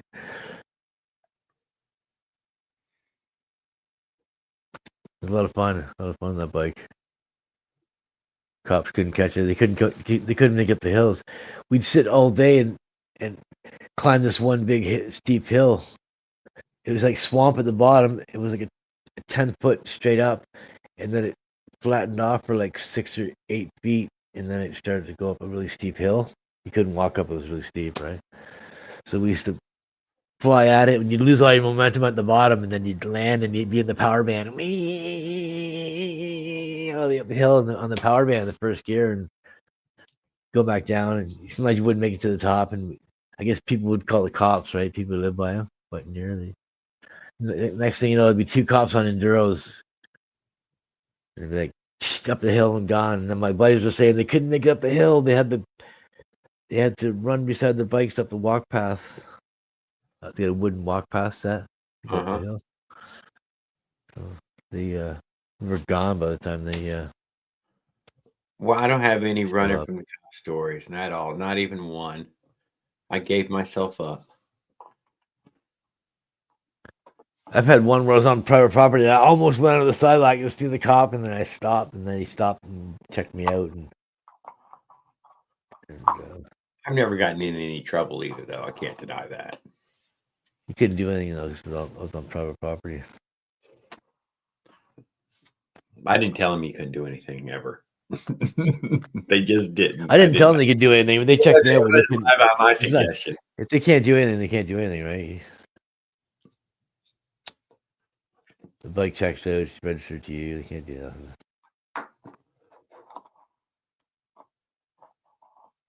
I like the illegality, the gray area of the motorized bicycle as well. Yeah. consider- Yeah. Yeah. It's almost like the motorized bike and the dirt bike are really close, except for you can ride the motorized bike on the roads. That's probably the only difference. They sound similar. I have noticed that riding with other people that when I say I only ride 20, 25 miles an hour, my average speed is 20 miles an hour, 19. I don't ever slow down. It turns out to be really fast all the 20. time. I usually cruise around 20 is my top speed too. Just Yeah. cruising around. I don't really push it too much because I don't stop a lot. I blow through everything. I don't slow this fucking train down. you're pretty well invisible. So you gotta remember people can't see you. Someone was the back of the Oh yeah, driveway. no. I see them. I'm in the Yeah. position to see them, not them see me. I'm the one up highest on the road, You not gotta them. you gotta ride to stay alive with good brakes on. With good gas, more gas, not more brake. Well, you need more gas, but good brakes when you need them. 20 is the idle speed. Thank you. I keep that thing going all the time, If dude. you can engine Ball, brake, traffic, everything. We engine just brake, get the show going. engine brake is good too if you're on a friction drive. I used to drive back in the day. My buddy had a recumbent friction drive. I will say it is a fantastic brake. It had a spring lever that you pop it one way, and the spring would push pressure down the wheel, and then when you pull it the other way, you get over a hump at the top, and the spring would hold the engine up and it would hold it off. So you had 2 positions on and off, right? And then I ended up taking tuck tape, a roll of tuck tape, and making the wheel like 3.5 inches round or whatever. Yeah, I got like 40 miles an hour. It took forever to get up to speed, but it got like 40 miles an hour. Normally, it would cruise around between 20, 25 miles an hour with like a 2-inch normal one that came with. It came with All right, Rod, I'm not riding in the road that much. It came with a steel 2-inch drum on the engine. It looked pretty good. The tape didn't work because it started walking sideways. You know what I mean? It didn't last long. The tape? Oh, the tape. The tape, yeah. I've tried all sorts of coatings. If you could papers, inner tube. if you could get the tape on as good as they have it on the roll here, you'd be fine. But you can't get it back. You know what I mean? Once you pull this off, it's hard to get it sticking back down the same. You have to squeegee it down and get every bit of air out of it. We never attempted tape. I just want to see how fast it would go with bigger tape, right? With more tape. It'd be nice to have like a variable size. Like if you had like a tire, you could deflate the tire and have a lower diameter, and then increase the air pressure in the tire, and it would, you know what I mean, give it more speed. And you have tread rubber against rubber. You have a good grip. Yeah, it's okay grip. It's not rubber the best. sticks. Yeah. It is not. Rubber on metal seems to be the best grip. Smooth Yeah. metal. Yeah. Yeah, I guess that's why the Recumbent came with a metal drum, right? The 2-inch metal drum. Plus, it's When people strong. ask me, does it wear the tire out? I'm like, well, does the belt in your car get shredded all the fucking time? No, it doesn't fucking wear the tire You out. It's you not that sat kind of. It's not that kind of friction. you sat down and the steering wheel was the handlebars were in between your knees. Yeah, And, another one. and It was the Solex. yeah, and the chain had a long chain that went up to the front. Oh shit! Yeah, Oh, it was a recumbent. You said. Recumbent. Yeah, Oh, people laying down when you're riding, you're laying back. yeah, no, I've rode some recumbents. Yeah, it was almost like a chair. You're sitting in a chair and you're pedaling. I did not like this riding position. I like being higher and higher on the road, not lower and lower. I like having a motor on it. That's what's the cool part. It did like 30 miles an hour top speed with Yeah. a 2-inch drum. It was great. And it had pretty good acceleration too with the stock 2-inch drum. I guess they know it's good all around. You can't put too big or too small one, right? You don't want too much power and not enough speed, or Yeah. too much speed, not enough power. A lot of the two strokes need a 1-inch, 1 and under. Yeah, for sure. Because there's another torque. Yeah, it needs to develop power first. Yeah. But two strokes don't mind that. Yeah. They're like, no, Two strokes to get the power, but on the higher RPMs, you're usually not revving that high. You're not going that fast to have the power, right? Because it's one speed. I was playing around with the 27cc weed whacker ones for a good while. Oh yeah, Yeah, the friction drives with those. cool. You see I've seen a short where they have this barrel tube that clamps on your seat post, and then you push a button, and then it goes. Zzz, and it I pushes do know down the on the electric one there. rear wheel, and then it gives you like 100 kilometers of assist. That's what I'd see. Up to 30 miles an hour, and it's got like a wheel in the back that's got like a convex in it to grab the wheel, I guess, so it doesn't come off. You're just putting pressure on the wheel off the seat post, right? Honda did the friction drive. When they made a motorized bicycle, they made a friction drive motorized bicycle. Put the motor down below your feet with the pedals and Friction drive is a safe way to go. That's how mopeds are. Moped in the front wheel. You don't want any chains and stuff to get jammed up or anything. Friction drive is just run a wheel on the front tire. You know what I mean? On the top of the front tire. fancy And little there you go. on the down tube too. It's Yeah. like the Russian models of the DU8 or whatever. They used to have the engine up here and then a wheel that came down. Yeah. On the tire. Yeah. I've seen it with the engine and then chain and stuff going and stuff, but chains are not good. Chains are dangerous. Chains I seen one speed that's up. a German-made gas-powered wheel. That was just a short I just watched a day or two ago. A gas-powered wheel. You don't want to have any lockups in the front. So Look I don't the exactly chain. know how it worked, what kind of clutch it used or whatever, but it was a front wheel that was gas-powered. If the chain comes off the back and you lock up the rear wheel, you can skid to a stop. You know, you can. But if the front locks up, you're toast. You're going down. Probably all on a gear. Like a Led Zeppelin. Yeah, I don't know. I thought it was really cool though. Just a motorized wheel. How much did it weigh? I have no idea. Look low CC. So I bet it was still pretty light. Well, I got the final weight, and guess how much the bike weighs?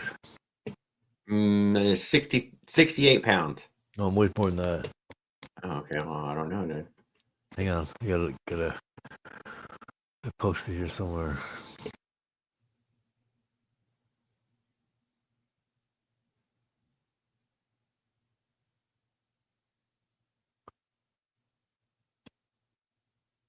I want to build a high. What? I said high on my There you bike. go. Really high. Higher than most traffic. If he was to hit me, you'd be lucky to break my leg. Well, as long as you hit me with a sedan, smaller. I mean, you get hit by a fucking truck. You got hit by a fucking truck. You ain't got a chance, anyways.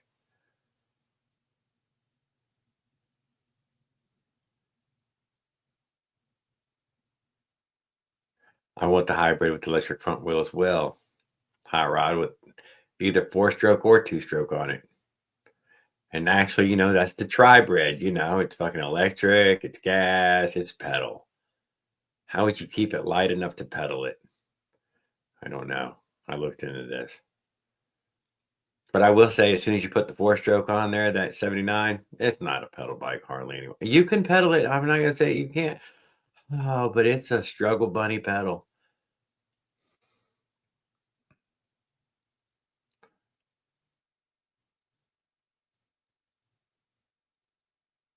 Good. My 3 builds all weigh between 60 and 70 pounds. That's why I guess that caveman. That's what I would have thought too. I guess you can't remember what it was.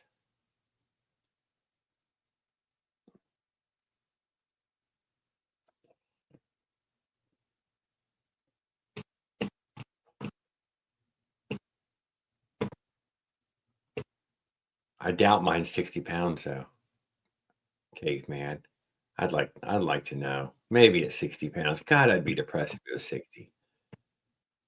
Surely I'm a 50-pound bike. It sure feels like a 50-pound bike. That's a heavy fucking bike. But yeah, it's light enough you can pedal it.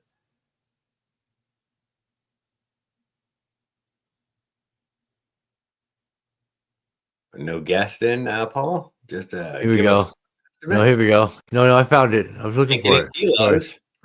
It's 74.2 pounds. Oh, 74, not bad. It used to be 84 or something. Wait, that's what my daily is, 84 or something. So it's 10 pounds lighter than my daily.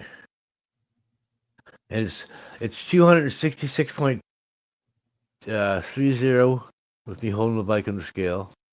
So I'm basically, I used to be 310 I'm 310 on my daily.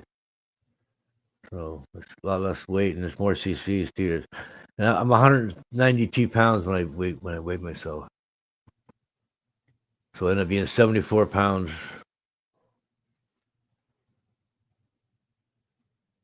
And it's Still got, super light. it's 10, 36, 27.5 is the ratio, the gear ratio. So I think I can do, I want to do 60 miles an hour. So it's going to be like 11,000 RPMs to do 60 miles an hour. Huh.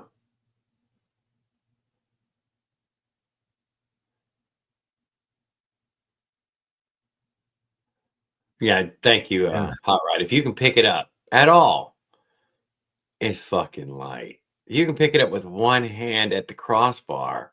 Get the fuck out of here. Tell me what motorcycle you can pick up with one hand at the crossbar. There isn't fucking I put 5 with the fucking hand. I put a Smolik multi-plate clutch in my cart with a Smolik spring, heavy-duty spring, right? Oh yeah. So it was $504.57 for the clutch, and it's $38.81 for the spring. Ended up being a subtotal of $543 with a $91 shipping charge. $634 if I put a Smolik. Why don't you go ahead and get a boost bottle while you're at it? Does he Only sell a nice boost for the- bottle? For the low price of $634.50, you too can have a Smolik spring clutch on your bike. Yeah, and a boost bottle. Get a boost bottle while you're in there. Come on. Get 2. 1 for a friend.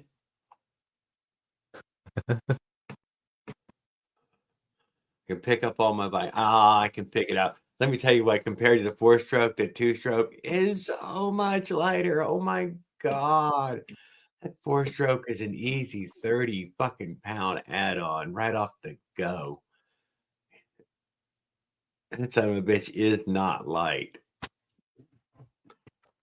But it don't need to be. It's strong. And who give a shit how heavy the bike is and all my shit. It I hope, doesn't I hope, bother me. I hope my pipe doesn't move too much when I take the dent out of it.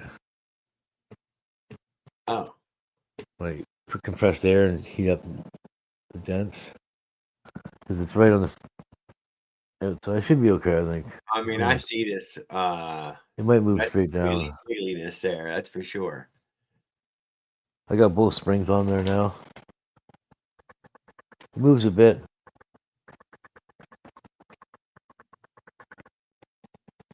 Everything's got to be rubber mounted. You can't have everything solid mounted.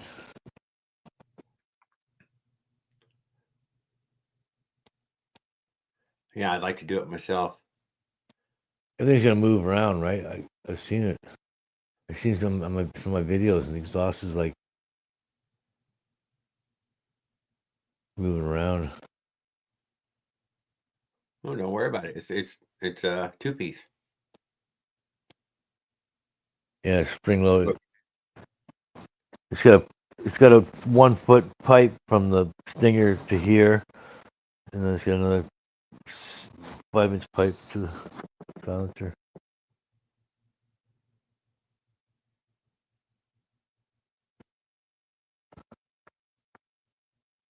Yeah, well, that cylinder is pointed right at the frame, isn't it? Is it not offset?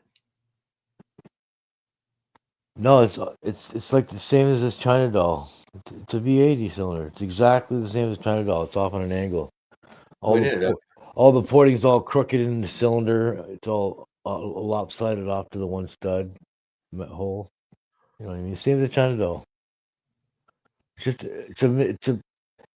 It's a Minarelli copy of the ports and shapes and sizes close, and the exact same exhaust. I can put the China doll exhaust on there, like the clone MZ65 pipe, and the bolt right on there, and it'll look just like it's a China doll. Okay. And my 50cc Minarelli, it comes straight out the front, but it goes down on a sharp angle. So it gives it that little bit extra space here so that you don't run into the down tube. And then it does a really sharp bend like this pipe does. There's a sharp bend, 2 sharp bends. But the bends don't matter. As long as it's a smooth flow, that's all that matters.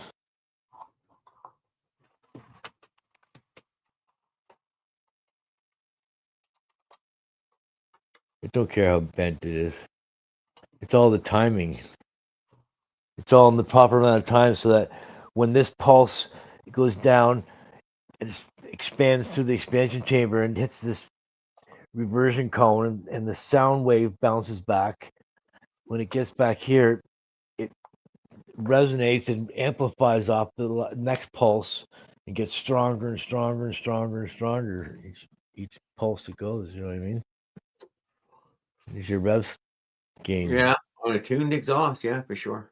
You get it like 5,000, and it just wants to take off. It just can't hold it back. You gotta let the throttle off because it's like you. But if you took the exhaust off, do you ride it around like that, any? It wouldn't have. Feel your power gain? It would be the same, but you wouldn't have the power band. Power band's only a short range, right? If you're RPM, really high RPM, when you're resonating off your exhaust note. It's the sound wave that comes back that pushes the exhaust back in. A pressure wave. Yeah.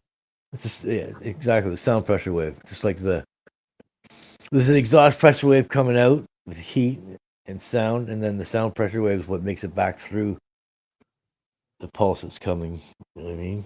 Heat and expanding gas. Yeah.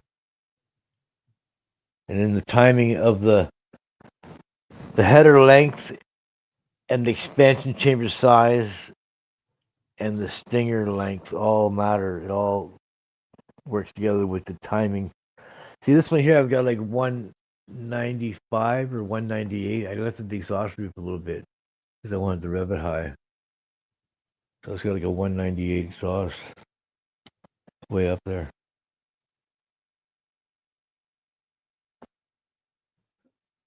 One night, yeah. So you still that's a lot of work. So it's I like mean, 95 degrees of exhaust or something like that. That's weights in the extreme of the end of the range.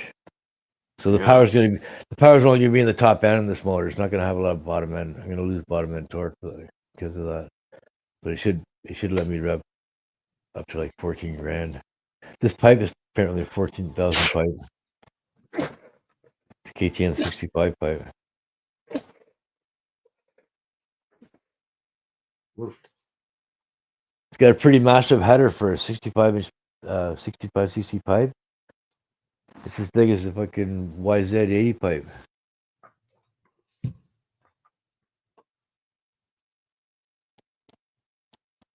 But it's 69. It's a 47 millimeter bore and a 40 stroke, so it's 69.4 cc's. So it should it's 20 more cc's than my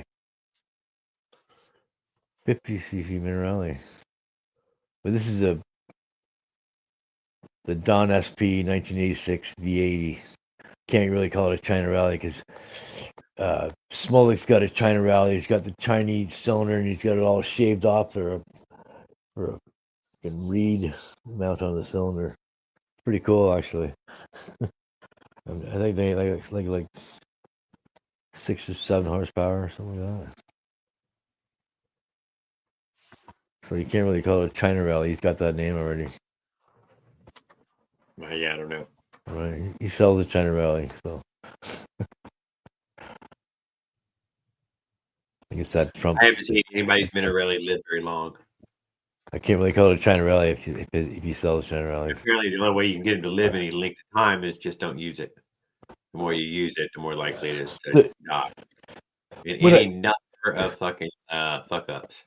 When I bought my 50cc Motoforce cylinder, it had huge cylinder ports. It had huge transfer ports.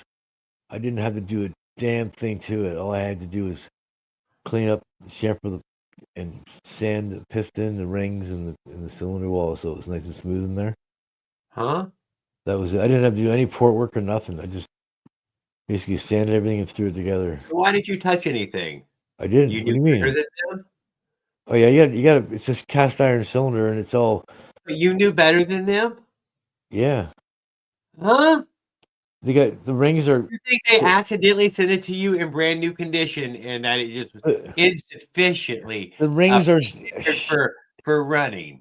Yeah, the rings have sharp scratches on them. They're gonna Oh gouge my into the cylinder wall. God! The first, most people when their cylinders when their cylinders look like they got like their chick scraped their back. Yeah. So it's a super that low happens. quality cylinder. That happens within the first. It was very poorly prepared. It was not ready for use. That happens within the first You must 5 have got minutes. a discount one that they weren't selling as a race one. And it doesn't That is really what you affect just much. said to me, that you paid extra because it said race. You gotta sand the square edge off the. Like you don't understand much. You gotta kiss that edge off the ring so it doesn't have a sharp edge, so it's not gonna cut into the cylinder wall. You gotta chamfer the ports so that this wouldn't last. That this was their number one flaw was these things, and you gotta chamfer the ports so you don't get a ring snag, and the rings run smoothly up and down. You don't get any scratch marks there either because you get scratch marks on from your ports, and then I sand the piston too. I sand all the sharp edges off the bottom of the piston, so if it rubs on anything, it's kind of smooth in the cylinder without even oil. It'll run up and down smooth. What company was this that you purchased from? What's that? That sounds like a really shitty it's company. It's the same with any engine. You don't have to do all that shit, but what do you mean? I've never done it. You don't have to do any of that shit, but that's the stuff that makes the engine not look like it's been raped when you take a look at it. Seized it up multiple times, anyways. Yeah, I've seized up, but only one time, and I couldn't get it to seize up again after that. But seize up again. I've tried. Well, I bet that fixed all your sanding. Seizing up is when it was really hot and when it was really high revs for a long period of time. It doesn't get really hot up here in Canada like it does down in the south, right? It's when the piston's expanding faster than the cylinder. because it's aluminum, and the cylinder's slow because it's cast. It's slow to take the heat, and the piston's sucking the heat up, and the boom, it'll seize up. But it won't do detrimental damage. It's aluminum against cast iron. It'll just strap your piston up. Leave aluminum transfer on your walls. The rings will just wear it off. Cast iron motors are forever motors. They last a long time. They're heavy duty, tough. You can just rehone it once if you have any issues. Rehone it, put new rings in it, and new piston, you like brand new again. Where Nikocell, you can lightly hone it, but you can't really do much with it. You can barely do that. You know what I mean? But Nikocell is super tough.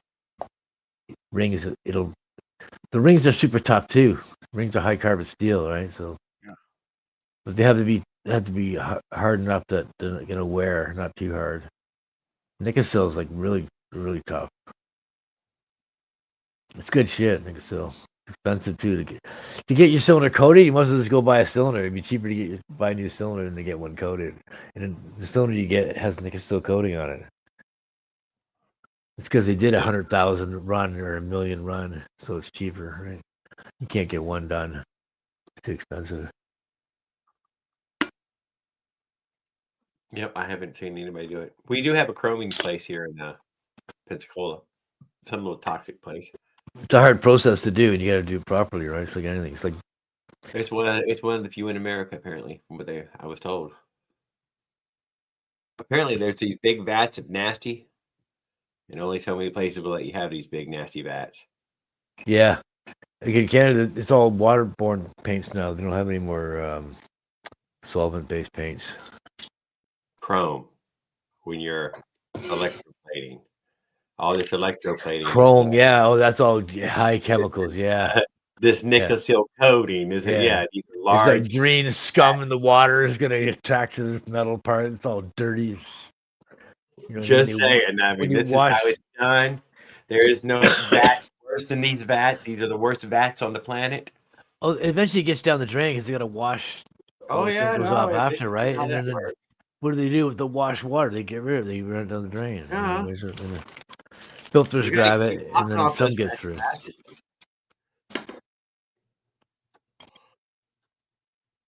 The Earth's pretty resilient. As long as you don't kill everything in its path on its way to the ocean. Oh, here it is. So here's my third coil. I took it off the other bike. I'm gonna put it. I'm gonna use this I'm gonna use this shielded cable for the black and the black and the red. For what? This one's for the black and the red off the CDI, from the engine to the CDI. You know what I mean? Yeah. It's got a black and a red wire coming out of the motor. Then I can hook up these two to it. Why not the ones out of the CDI? Because when I bought this throttle, it was too short, so it doesn't make it down there. So I can run the wire. I can solder this to the CDI, and then run this right up. I can leave it this long, and just hook it up here. And then if I have to take the engine out, I can just disconnect it up here. Just leave this hanging off the engine. Right. That way, I don't have the connection down at the engine end, more up at the top. Just trying to eliminate connections. I don't want to walk. Too old to walk. See how it's gray here? See, it means I don't walk. I never had a connection. You got the no walk gray too, right? Yeah, we ride. We don't walk. I think you're talking about the kill switch. Yeah. Yeah. I like the kill switch because if I see a cop, I can just kill switch. And it's not illegal to have a motorized bike if you're pedaling it. It's completely legal in Canada. I live in a free world where I don't have to worry about those kinds of things. That's why when I'm at an intersection and I start pedaling and then I get to the intersection and the car's waiting to turn left, but I'm blocking them, and then I start it up. I can see them laughing as they make their left-hand turn, right? Because it's pedal. They thought, what the hell is this thing? And then they see me pedaling, and then next thing you know. Oh, if they are that strict, they're not going to like that kind of bike. You don't see That's- many motorized bikes in Canada, so the cops don't know what to think, right, when they see it. Well, so what do you think the constable's going to say? You think he's going to lock you up for that one? I haven't had any problems yet. None of them bother Well, no, me. but they didn't look like that. Most of them, They most of them didn't have laugh. a gas tank on the frame like that. They didn't look like they're not a bicycle. They probably get That laughed was at Not a bicycle. at the station for pulling over this guy on his Harley, right, or whatever. You pull over that biker. They're going to pull you over all the time on it. No, his other buddies. You know what I mean? It They're the turns cop out, buddies. They make fun of the cop for pulling over the motorized bike. Oh, you pull over a bicycle, did you? yeah, you get a good collar. Yeah, doesn't give two shits about people in Toronto. They don't care. They don't think you know their family.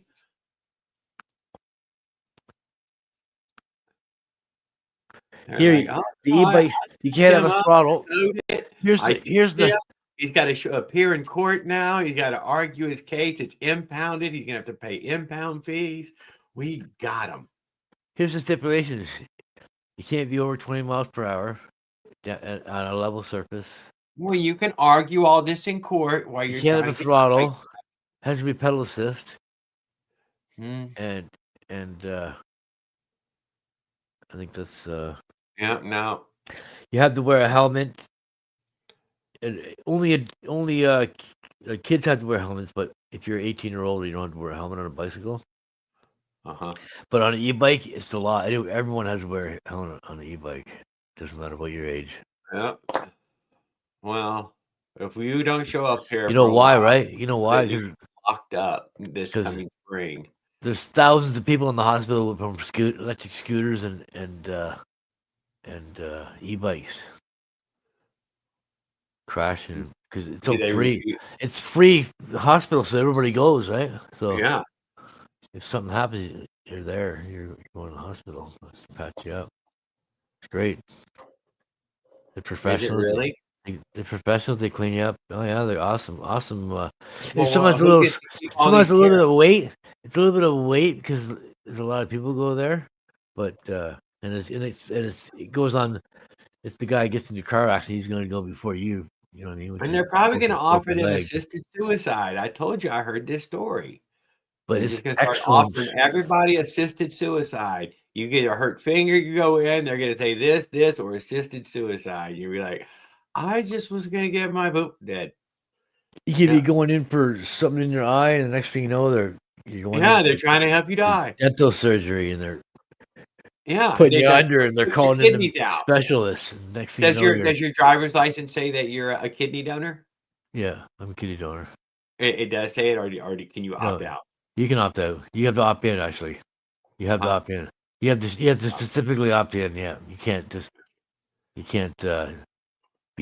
can't be. Well, you know they don't take on a these fucking parts from state. dead bodies. Yeah. Oh, I'm Yeah. opted in for sure because They make the call before Yeah. you die whether they're going to start harvesting you or not. Well, I'm pretty old now, but when I was younger, when I was Oh, driving they a lot. could use a good old kidney, dude. You probably got a Yeah. liver that would save some little Yeah. guy's life, for another whatever till dialysis. I don't even know what blood type I am. I've been in the hospital so long. A doctor. Yeah, I haven't been to a doctor. I wouldn't know. I've been told. I think it's on my birth certificate what my blood type is. I should know that. I don't even know it. I think it's a regular common one. It ain't no uncommon one. There's one that's universal. Works on everybody. I forget mean, it. mine could be that too. I don't know. I forget which one it is. I doubt it's that one. Like I said, I think it's just a common one. I had my I had this fuel line hooked up, and I had a loop like this to make it fit in there with the filter. And then 10 boys like, just put it down to the tank. Yeah, I guess you're right. So I just Put what? The filter in the tank? I put a 3-inch long gas line, no filter, just straight down from the tank to the curb. No, I put the filter on and made a difference. Those tanks, inside lip, or the little bicycle tanks, are chipping their gas. They're paint into that hole. There was a very common clog going on over it. Why? Because I let somebody throw my filter out of my takeaway. But whatever, it's fine. Although I will admit the fuel filter I had was extra huge. Nice and clean, less is more, right? Just a straight 3-inch piece, no room for a filter. That's fuel injection hose, reinforced off a car, fuel injection hose, and I've got it on the carburetor takes 1/4-inch fuel injection hose natively, and the top takes 3/16. So I put a small piece of that hose I just showed you there, the coiled up stuff. I put a small 1/2-inch piece or 3/4-inch piece on there, and then I slide this hose over top of that hose. Yeah. And so that when the self-tightening clamp will work, right? So it takes quite a bit of effort to get the hose to fit all the way up on there, and then to get the clamp on there, I've got the vice grips and clamping the clamp together all the way, and then I have to use a screwdriver on one side and the vice grips on the other to wiggle it up into place. So it's already super tight. Not gonna leak. I don't like this stuff here is okay. It's nice and soft and gooey when it's new, but then in about as soon as the alcohol hits it, in about a month, it's rock hard. Uh-huh. You know what I'm talking about, right? Oh, I totally know. But this stuff's like a year old and it's still soft. You may as well use black. It's a special. It's a special. It's a special rubber too. That's it's E85 proof. So it'll take E85 or even the E10. So it's a special nitrile rubber and reinforcing nylon or whatever. Organs harvested whole, alive, and sold for profit. That matters too. If you use the wrong fuel line, it'll swell up and it'll fuck up on you. You know what I mean? It'll dissolve. It'll dissolve right in your carburetor. Well, most of them just harden up and break. Because of the ethanol nowadays. That's what kills this stuff. This stuff's perfectly fine until the alcohol gets to it, and then the alcohol just kills it. That's why you should use regular black fuel line. Yeah. Which is very strong and heavy, and you know the stuff there. It can take anything. You can probably see here the piece I got inside there. Make it smaller. Yeah. See it? There you see it. So a piece of hose inside the hose so it fits on the 3/16. And this side here is just, it's already 1/4-inch, doesn't need it. I like these self-tightening clamps, as you can see, right? Because they you don't have to worry about them. They self-tighten themselves. Even this I don't even use them. You don't use those, no? I fucking have a leak if I don't use those things. No, I never use nothing. It's cold up here, right? It's cold. It's not like yes, yeah. It gets hard if you don't have a clamp on there, self-tightening one. You're right. You're right. Leak on me. I have this. I'll have to tighten it up. Keeps it soft most of the year. It eliminates me from time to tighten it up when it gets cold, right? Because I guess it contracts when it's cold. Oh, and then they must crack all the time up there too. Now that I think about it, they get so hard and brittle. Yeah, in the cold for sure. If you're using it in the cold, because you're moving it around, Although your engine's really close to it, it warms it right up. I'm sure it gets it all. Yeah, it's only a 3-inch piece. I measured it. It's 3 inches long. It's 1/4-inch inside. This is 3/16. I will say the 1/4-inch down here behind me has no heat issues. The 2-stroke between my legs, it's making some fucking heat. There is no doubt it is making heat down there, and it's rising. There's more than enough heat to rise.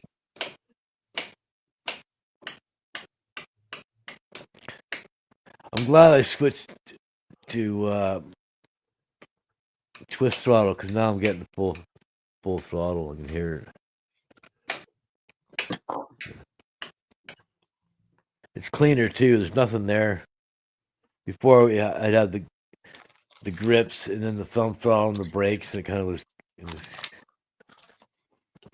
less is more, right? Like, look, you can't even see that it looks like a regular bicycle in the front. You can't tell it's a. It looks like a regular motorcycle in the front, not a Well, I guess, bicycle. yeah.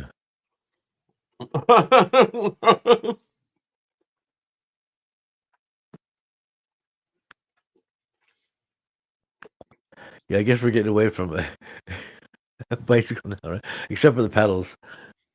Pedals brings it back.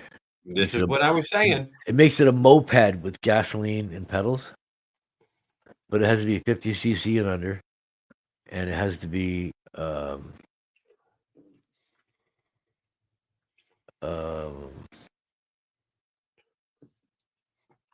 what is it? I think it has to be friction drive. So how much would you be willing to pay to get it out of impound? Oh, me? Oh, Uh-huh. if they impound it, I can keep it. I'm not gonna edit it out. Fuck, it'd be too much. You're not gonna go after it? It would be like 30 days after you. Anyway, it'd be after your court. Anyway, if you wanted to get it out of impound, I think there's a certain amount of days it goes in there. Don't they charge you by the day? Yeah, they charge you by the day, but sometimes it's a 10-day minimum that stays in there. You can't pick it up for 10 days. Well, I say I So would if it's keep like it $200, $200 a day, $10, it'd be $2,000. It'd be most of the fight making me bike. You should probably put it in the back of a truck and drive it to a private road so Five. you can test on it. 500 for the frame, 200 Yeah. for the wheels, 1,200 to get that in. 120 for the tires, 200 for the forks, 319 jail, 300 for the motor. So fighting the Mounties, resisting arrest, $1,500, traveling with contraband. Oh my God. and then all the little accessories on there. You're going to be on your way back from Pops, and they're going to be like, got him. This is my Yeah. cheapest pipe. This is $20 pipe, $14 flange, and $6 springs from AliExpress. eBay is the pipe and the flange. Well, Willard, I have to keep it way under a motorcycle because she knows good and well. So, way under motorcycle. The pipe had a few dents in it, and the flange had the springs Yeah. wore through the slots. So there's two big holes on each side where the springs would wore through.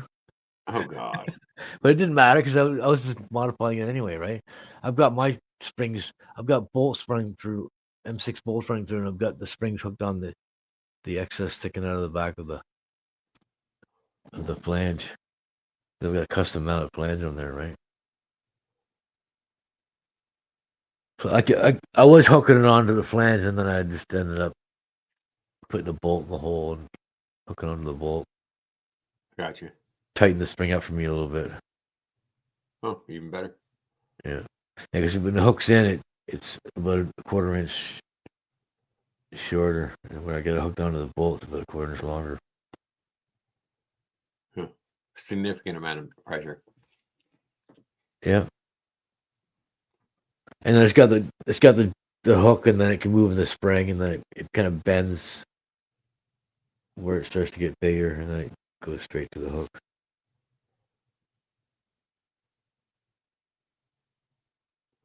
Well, I got a 2-piece on there. Yeah, it's got an O-ring seal, so it should be fine. Should work all right. Yeah, no shit, I would think it would work really well. Seeing them broke right there at this shit. Yeah. They should eliminate that problem, right? 'Cause it's got a little bit of flex there. Stop that brake all together. As you can see, the exhaust can move a bit. It's not solid mounted, right? Yeah. Gotta have a little bit of flex. Everything's moving around as you're riding, even though you don't see it. The exhaust takes a beating on a bike, Oh, it does. especially when you're hitting a power band. I made sure to mount it on there permanent. It's bad enough when you're not. When you're hitting a power band, it's even worse. That's when it cracks up here. So even if my head or anything broke or it wouldn't matter. The pipe and everything else is going to sit right there. The bolts fall out. It's going to sit facing When- exactly where it's at. When When I did you're asking if it was offset here. When I did the mount, I had to keep pushing the pipe further toward the center, the adapter, Yeah. because the pipe wanted to be in the middle. Before I cut it and opened it up, it was tight together, so I was limited where I could go, right? So to get it around the frame, I had to push it more toward the center where it would normally be. On a KTM, it's got two pipes coming down. The exhaust goes in the middle of the two, goes around it. So it comes right dead out of the center, right? Straight out. Yeah. It's nice. It's off to the side. It's convenient for the exhaust and everything, but it makes it a pain in the ass for your porting and makes everything all lopsided in your ports. Porting my Minerale compared to porting a V80 is total different. One's exhaust port straight, and the other one's the V80. Well, the V80's had a huge exhaust port, bigger than the 50cc. That was one thing that was bigger. The ports weren't bigger, but the physical exhaust port was bigger. They went pretty extreme on that.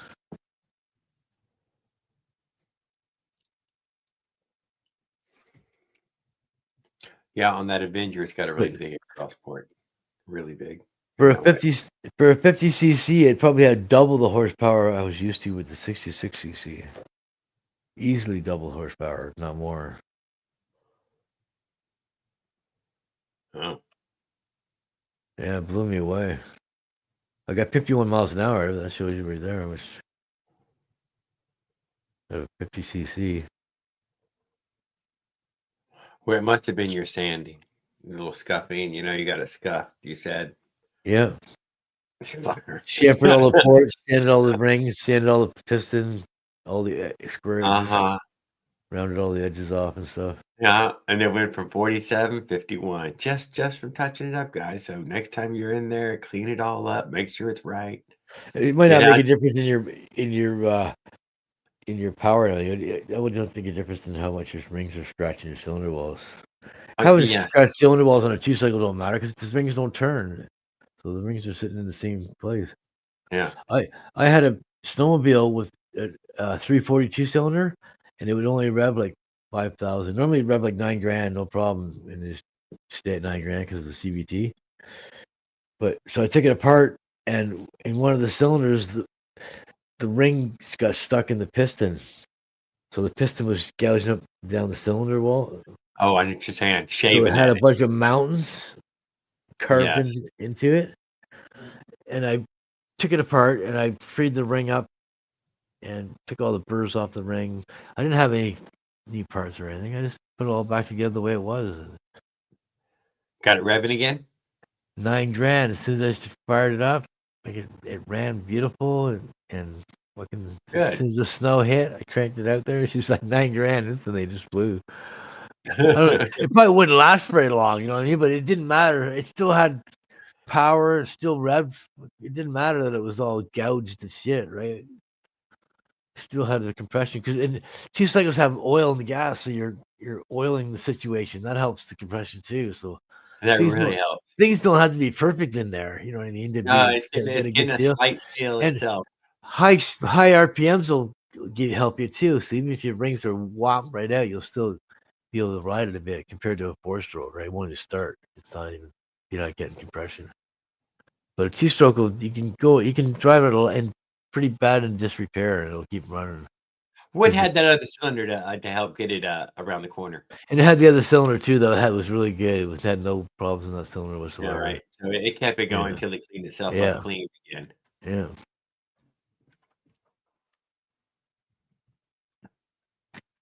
That was a 1972 Polaris 340, old school snowmobile. I take it apart every winter, every summer, and just before the winter, I put it all back together again. It wasn't new, but it was like new because everything was lubed and everything was, you know what I mean? Everything was touched. Everything was touched. Yeah. What kind of brakes do they give you on snowmobiles? It's got a drum on the CVT. Oh, it's got a drum. It's got like a V-shaped. Man. It's got like a V-shaped dish that bolts onto to the CVT, and then it's got a mechanical brake that pinches on the CVT, like a disc brake. It's like a disc. It's like a disc brake, but instead of being splat, it's a disc shaped. Oh shit. I guess it gets out of the way of the CVT. Yeah, and then so your track, it stops your track, right? Yeah, no, that's a good enough. That's a pretty good slowdown. From the CVT to the track, it's got a chain that runs down into it. It's got like 2 inches of oil on the bottom of the compartment. So the chain drives the belt, drives a cog which drives the belt, and then the CVT is to the motor to the top of the chain. Bottom of the chain is to the belt, top of the chain is to the engine, and the CVT connects it all. So part of the CVT is on the engine. That part squeezes together, and then the part that expands out is mounted to the brakes and mounted to the snowmobile. Cool. Just can't get a break. As the belt sits down low in the engine, and as the engine revs up, it pulls the belt up in the front, which drops it down in the back and changes the ratio. Right? It's like 10 speed, and you're on your 10 speed to your first. Yeah, Small in the front and big in the back gives you power, and then when you go in big in the front, small in the back, it gives you speed, right? So this is basically a variable from 1 to 10 speeds. And if you get like in a snowmobile, if you get into deep snow, it'll only do like 10 miles an hour and it'll rev really high. And then you get on the packed snow and it'll start speeding up and you'll be like doing like 50 miles an hour, but the rev won't change because it lets it get into a higher gear. But if the load's too high, it won't let the CVT go up and it'll drop down to a gear for you automatically. And like, you know what I mean? It'll keep you going. So you can climb a big hill and your revs don't have to change. Your CVT's doing all the work for you. Yeah, like scooters. And cars. Lots of cars now. Yeah. And it's pretty cool how it works. How if you're in deep snow, you only doing 10 miles an hour, and you get in a packed snow and then it start letting it go faster. The revs stay the same. It just lets the CVT change. So if there's too much load, it won't let the CVT change. That's why they torque converter. That's set up by the springs too and the weight, right? It's pretty heavy duty on a snowmobile, and it's pretty. Snowmobiles have a lot of horsepower too, like in the hundreds of horsepower. The 340 two cycle, 340 cc, so it's pretty big. I had a 250 single cylinder too. That pulled every snowmobile out of the trail. It was so reliable. It always ran. Boom, pull. Started first pull, and it wasn't really fast, but it was a workhorse. Probably a trail groom puller. Good for pulling something to groom trails. I've never been on a snowmobile. Only ever seen them on TV. No, I never been on a snowmobile. They have them down there. They drive in the sand and stuff. Oh, do they? Yeah. No, You can drive right across water. The snowmobiles they have in BC for the snow, for the mountains and stuff, they have big paddle tracks, and you can drive right across the water on them. I have seen that they people they'll stop they'll stop 10 feet from the water edge, and then they'll just like crack on it, and then they'll pull up into a wheelie, and they'll just scoot right across like 200 or 300 feet of water, right to the other side, no problem. It's insane. They are cool. I wouldn't want to do. You can do it. I've seen people go across the water. I wouldn't want to do it myself. Like go across the ice and then hit the open water and go across the open water and then get on top of the ice on the other side. But you need a really powerful snowmobile to do that. You know what I mean? You can't have any mechanical issues. You need new. And then people who have new sleds, you don't want to go under the ice and you lose your sled, right? You gotta wait till summer to go retrieve it with a boat. Maybe if you're still alive. If you're still alive, if you didn't go under the ice and the current sucked you under, yeah. You're watching the hole move away from you. You can't swim past it up. Yeah, dude, I'm telling you, in those kind of waters, You know, Yeah, it's the open area is open for a reason. It's because the water's moving fast there, right? Everything Yeah. else is frozen, but the fast moving water can't how freeze. fast So, they gotta do just a 2 or 3 miles an hour will put you underneath the ice. and it's only a little part of the lake that has that too. It's a little tiny section that fast moving water. Everything else is frozen. It's near the middle and near the well, I guess the I'm saying fast if you're moving area. warm But, on a snowmobile, you're gonna sink fast in the water. oh yeah, for sure. Yeah. You wouldn't be able to get that gear You off. can drive 'em right across the water even without snow. Yeah, that's pretty cool if you do it right. You get the right track. You need the proper track for it though too. Just like to climb mountains, you need a big paddle track to grab the snow, right? Uh-huh. Grab big scoops of snow and let you climb steep mountains. That's a whole other world right there. Climbing mountains with a snowmobile. I've seen this They're as all well. they're all nitrous charged and stuff, so you have enough power to do it. There's all these guys on the hill holding these hooks, hoping Yeah. to give you a hand by hooking it. But that dude, it's almost vertical there. They're trying to go almost I vertical. know. Yeah, it's insane. You can wipe out on the soft snow, at least, right? In the snow. Yeah. It's like kind of water. It's like kind of water sports. You crash. Well, for them, ultimately, when they lose in it, they've slowed down considerably, dude, and they fall over to the side, and because they can't balance anymore this slow. Jet ski is another good sport. Oh yeah, no, yeah, but it has no brakes. No, No brakes. same with snowmobile. You don't have much brakes. The track doesn't do shit for you when you start. You gotta kind of get sideways or. It's like a boat.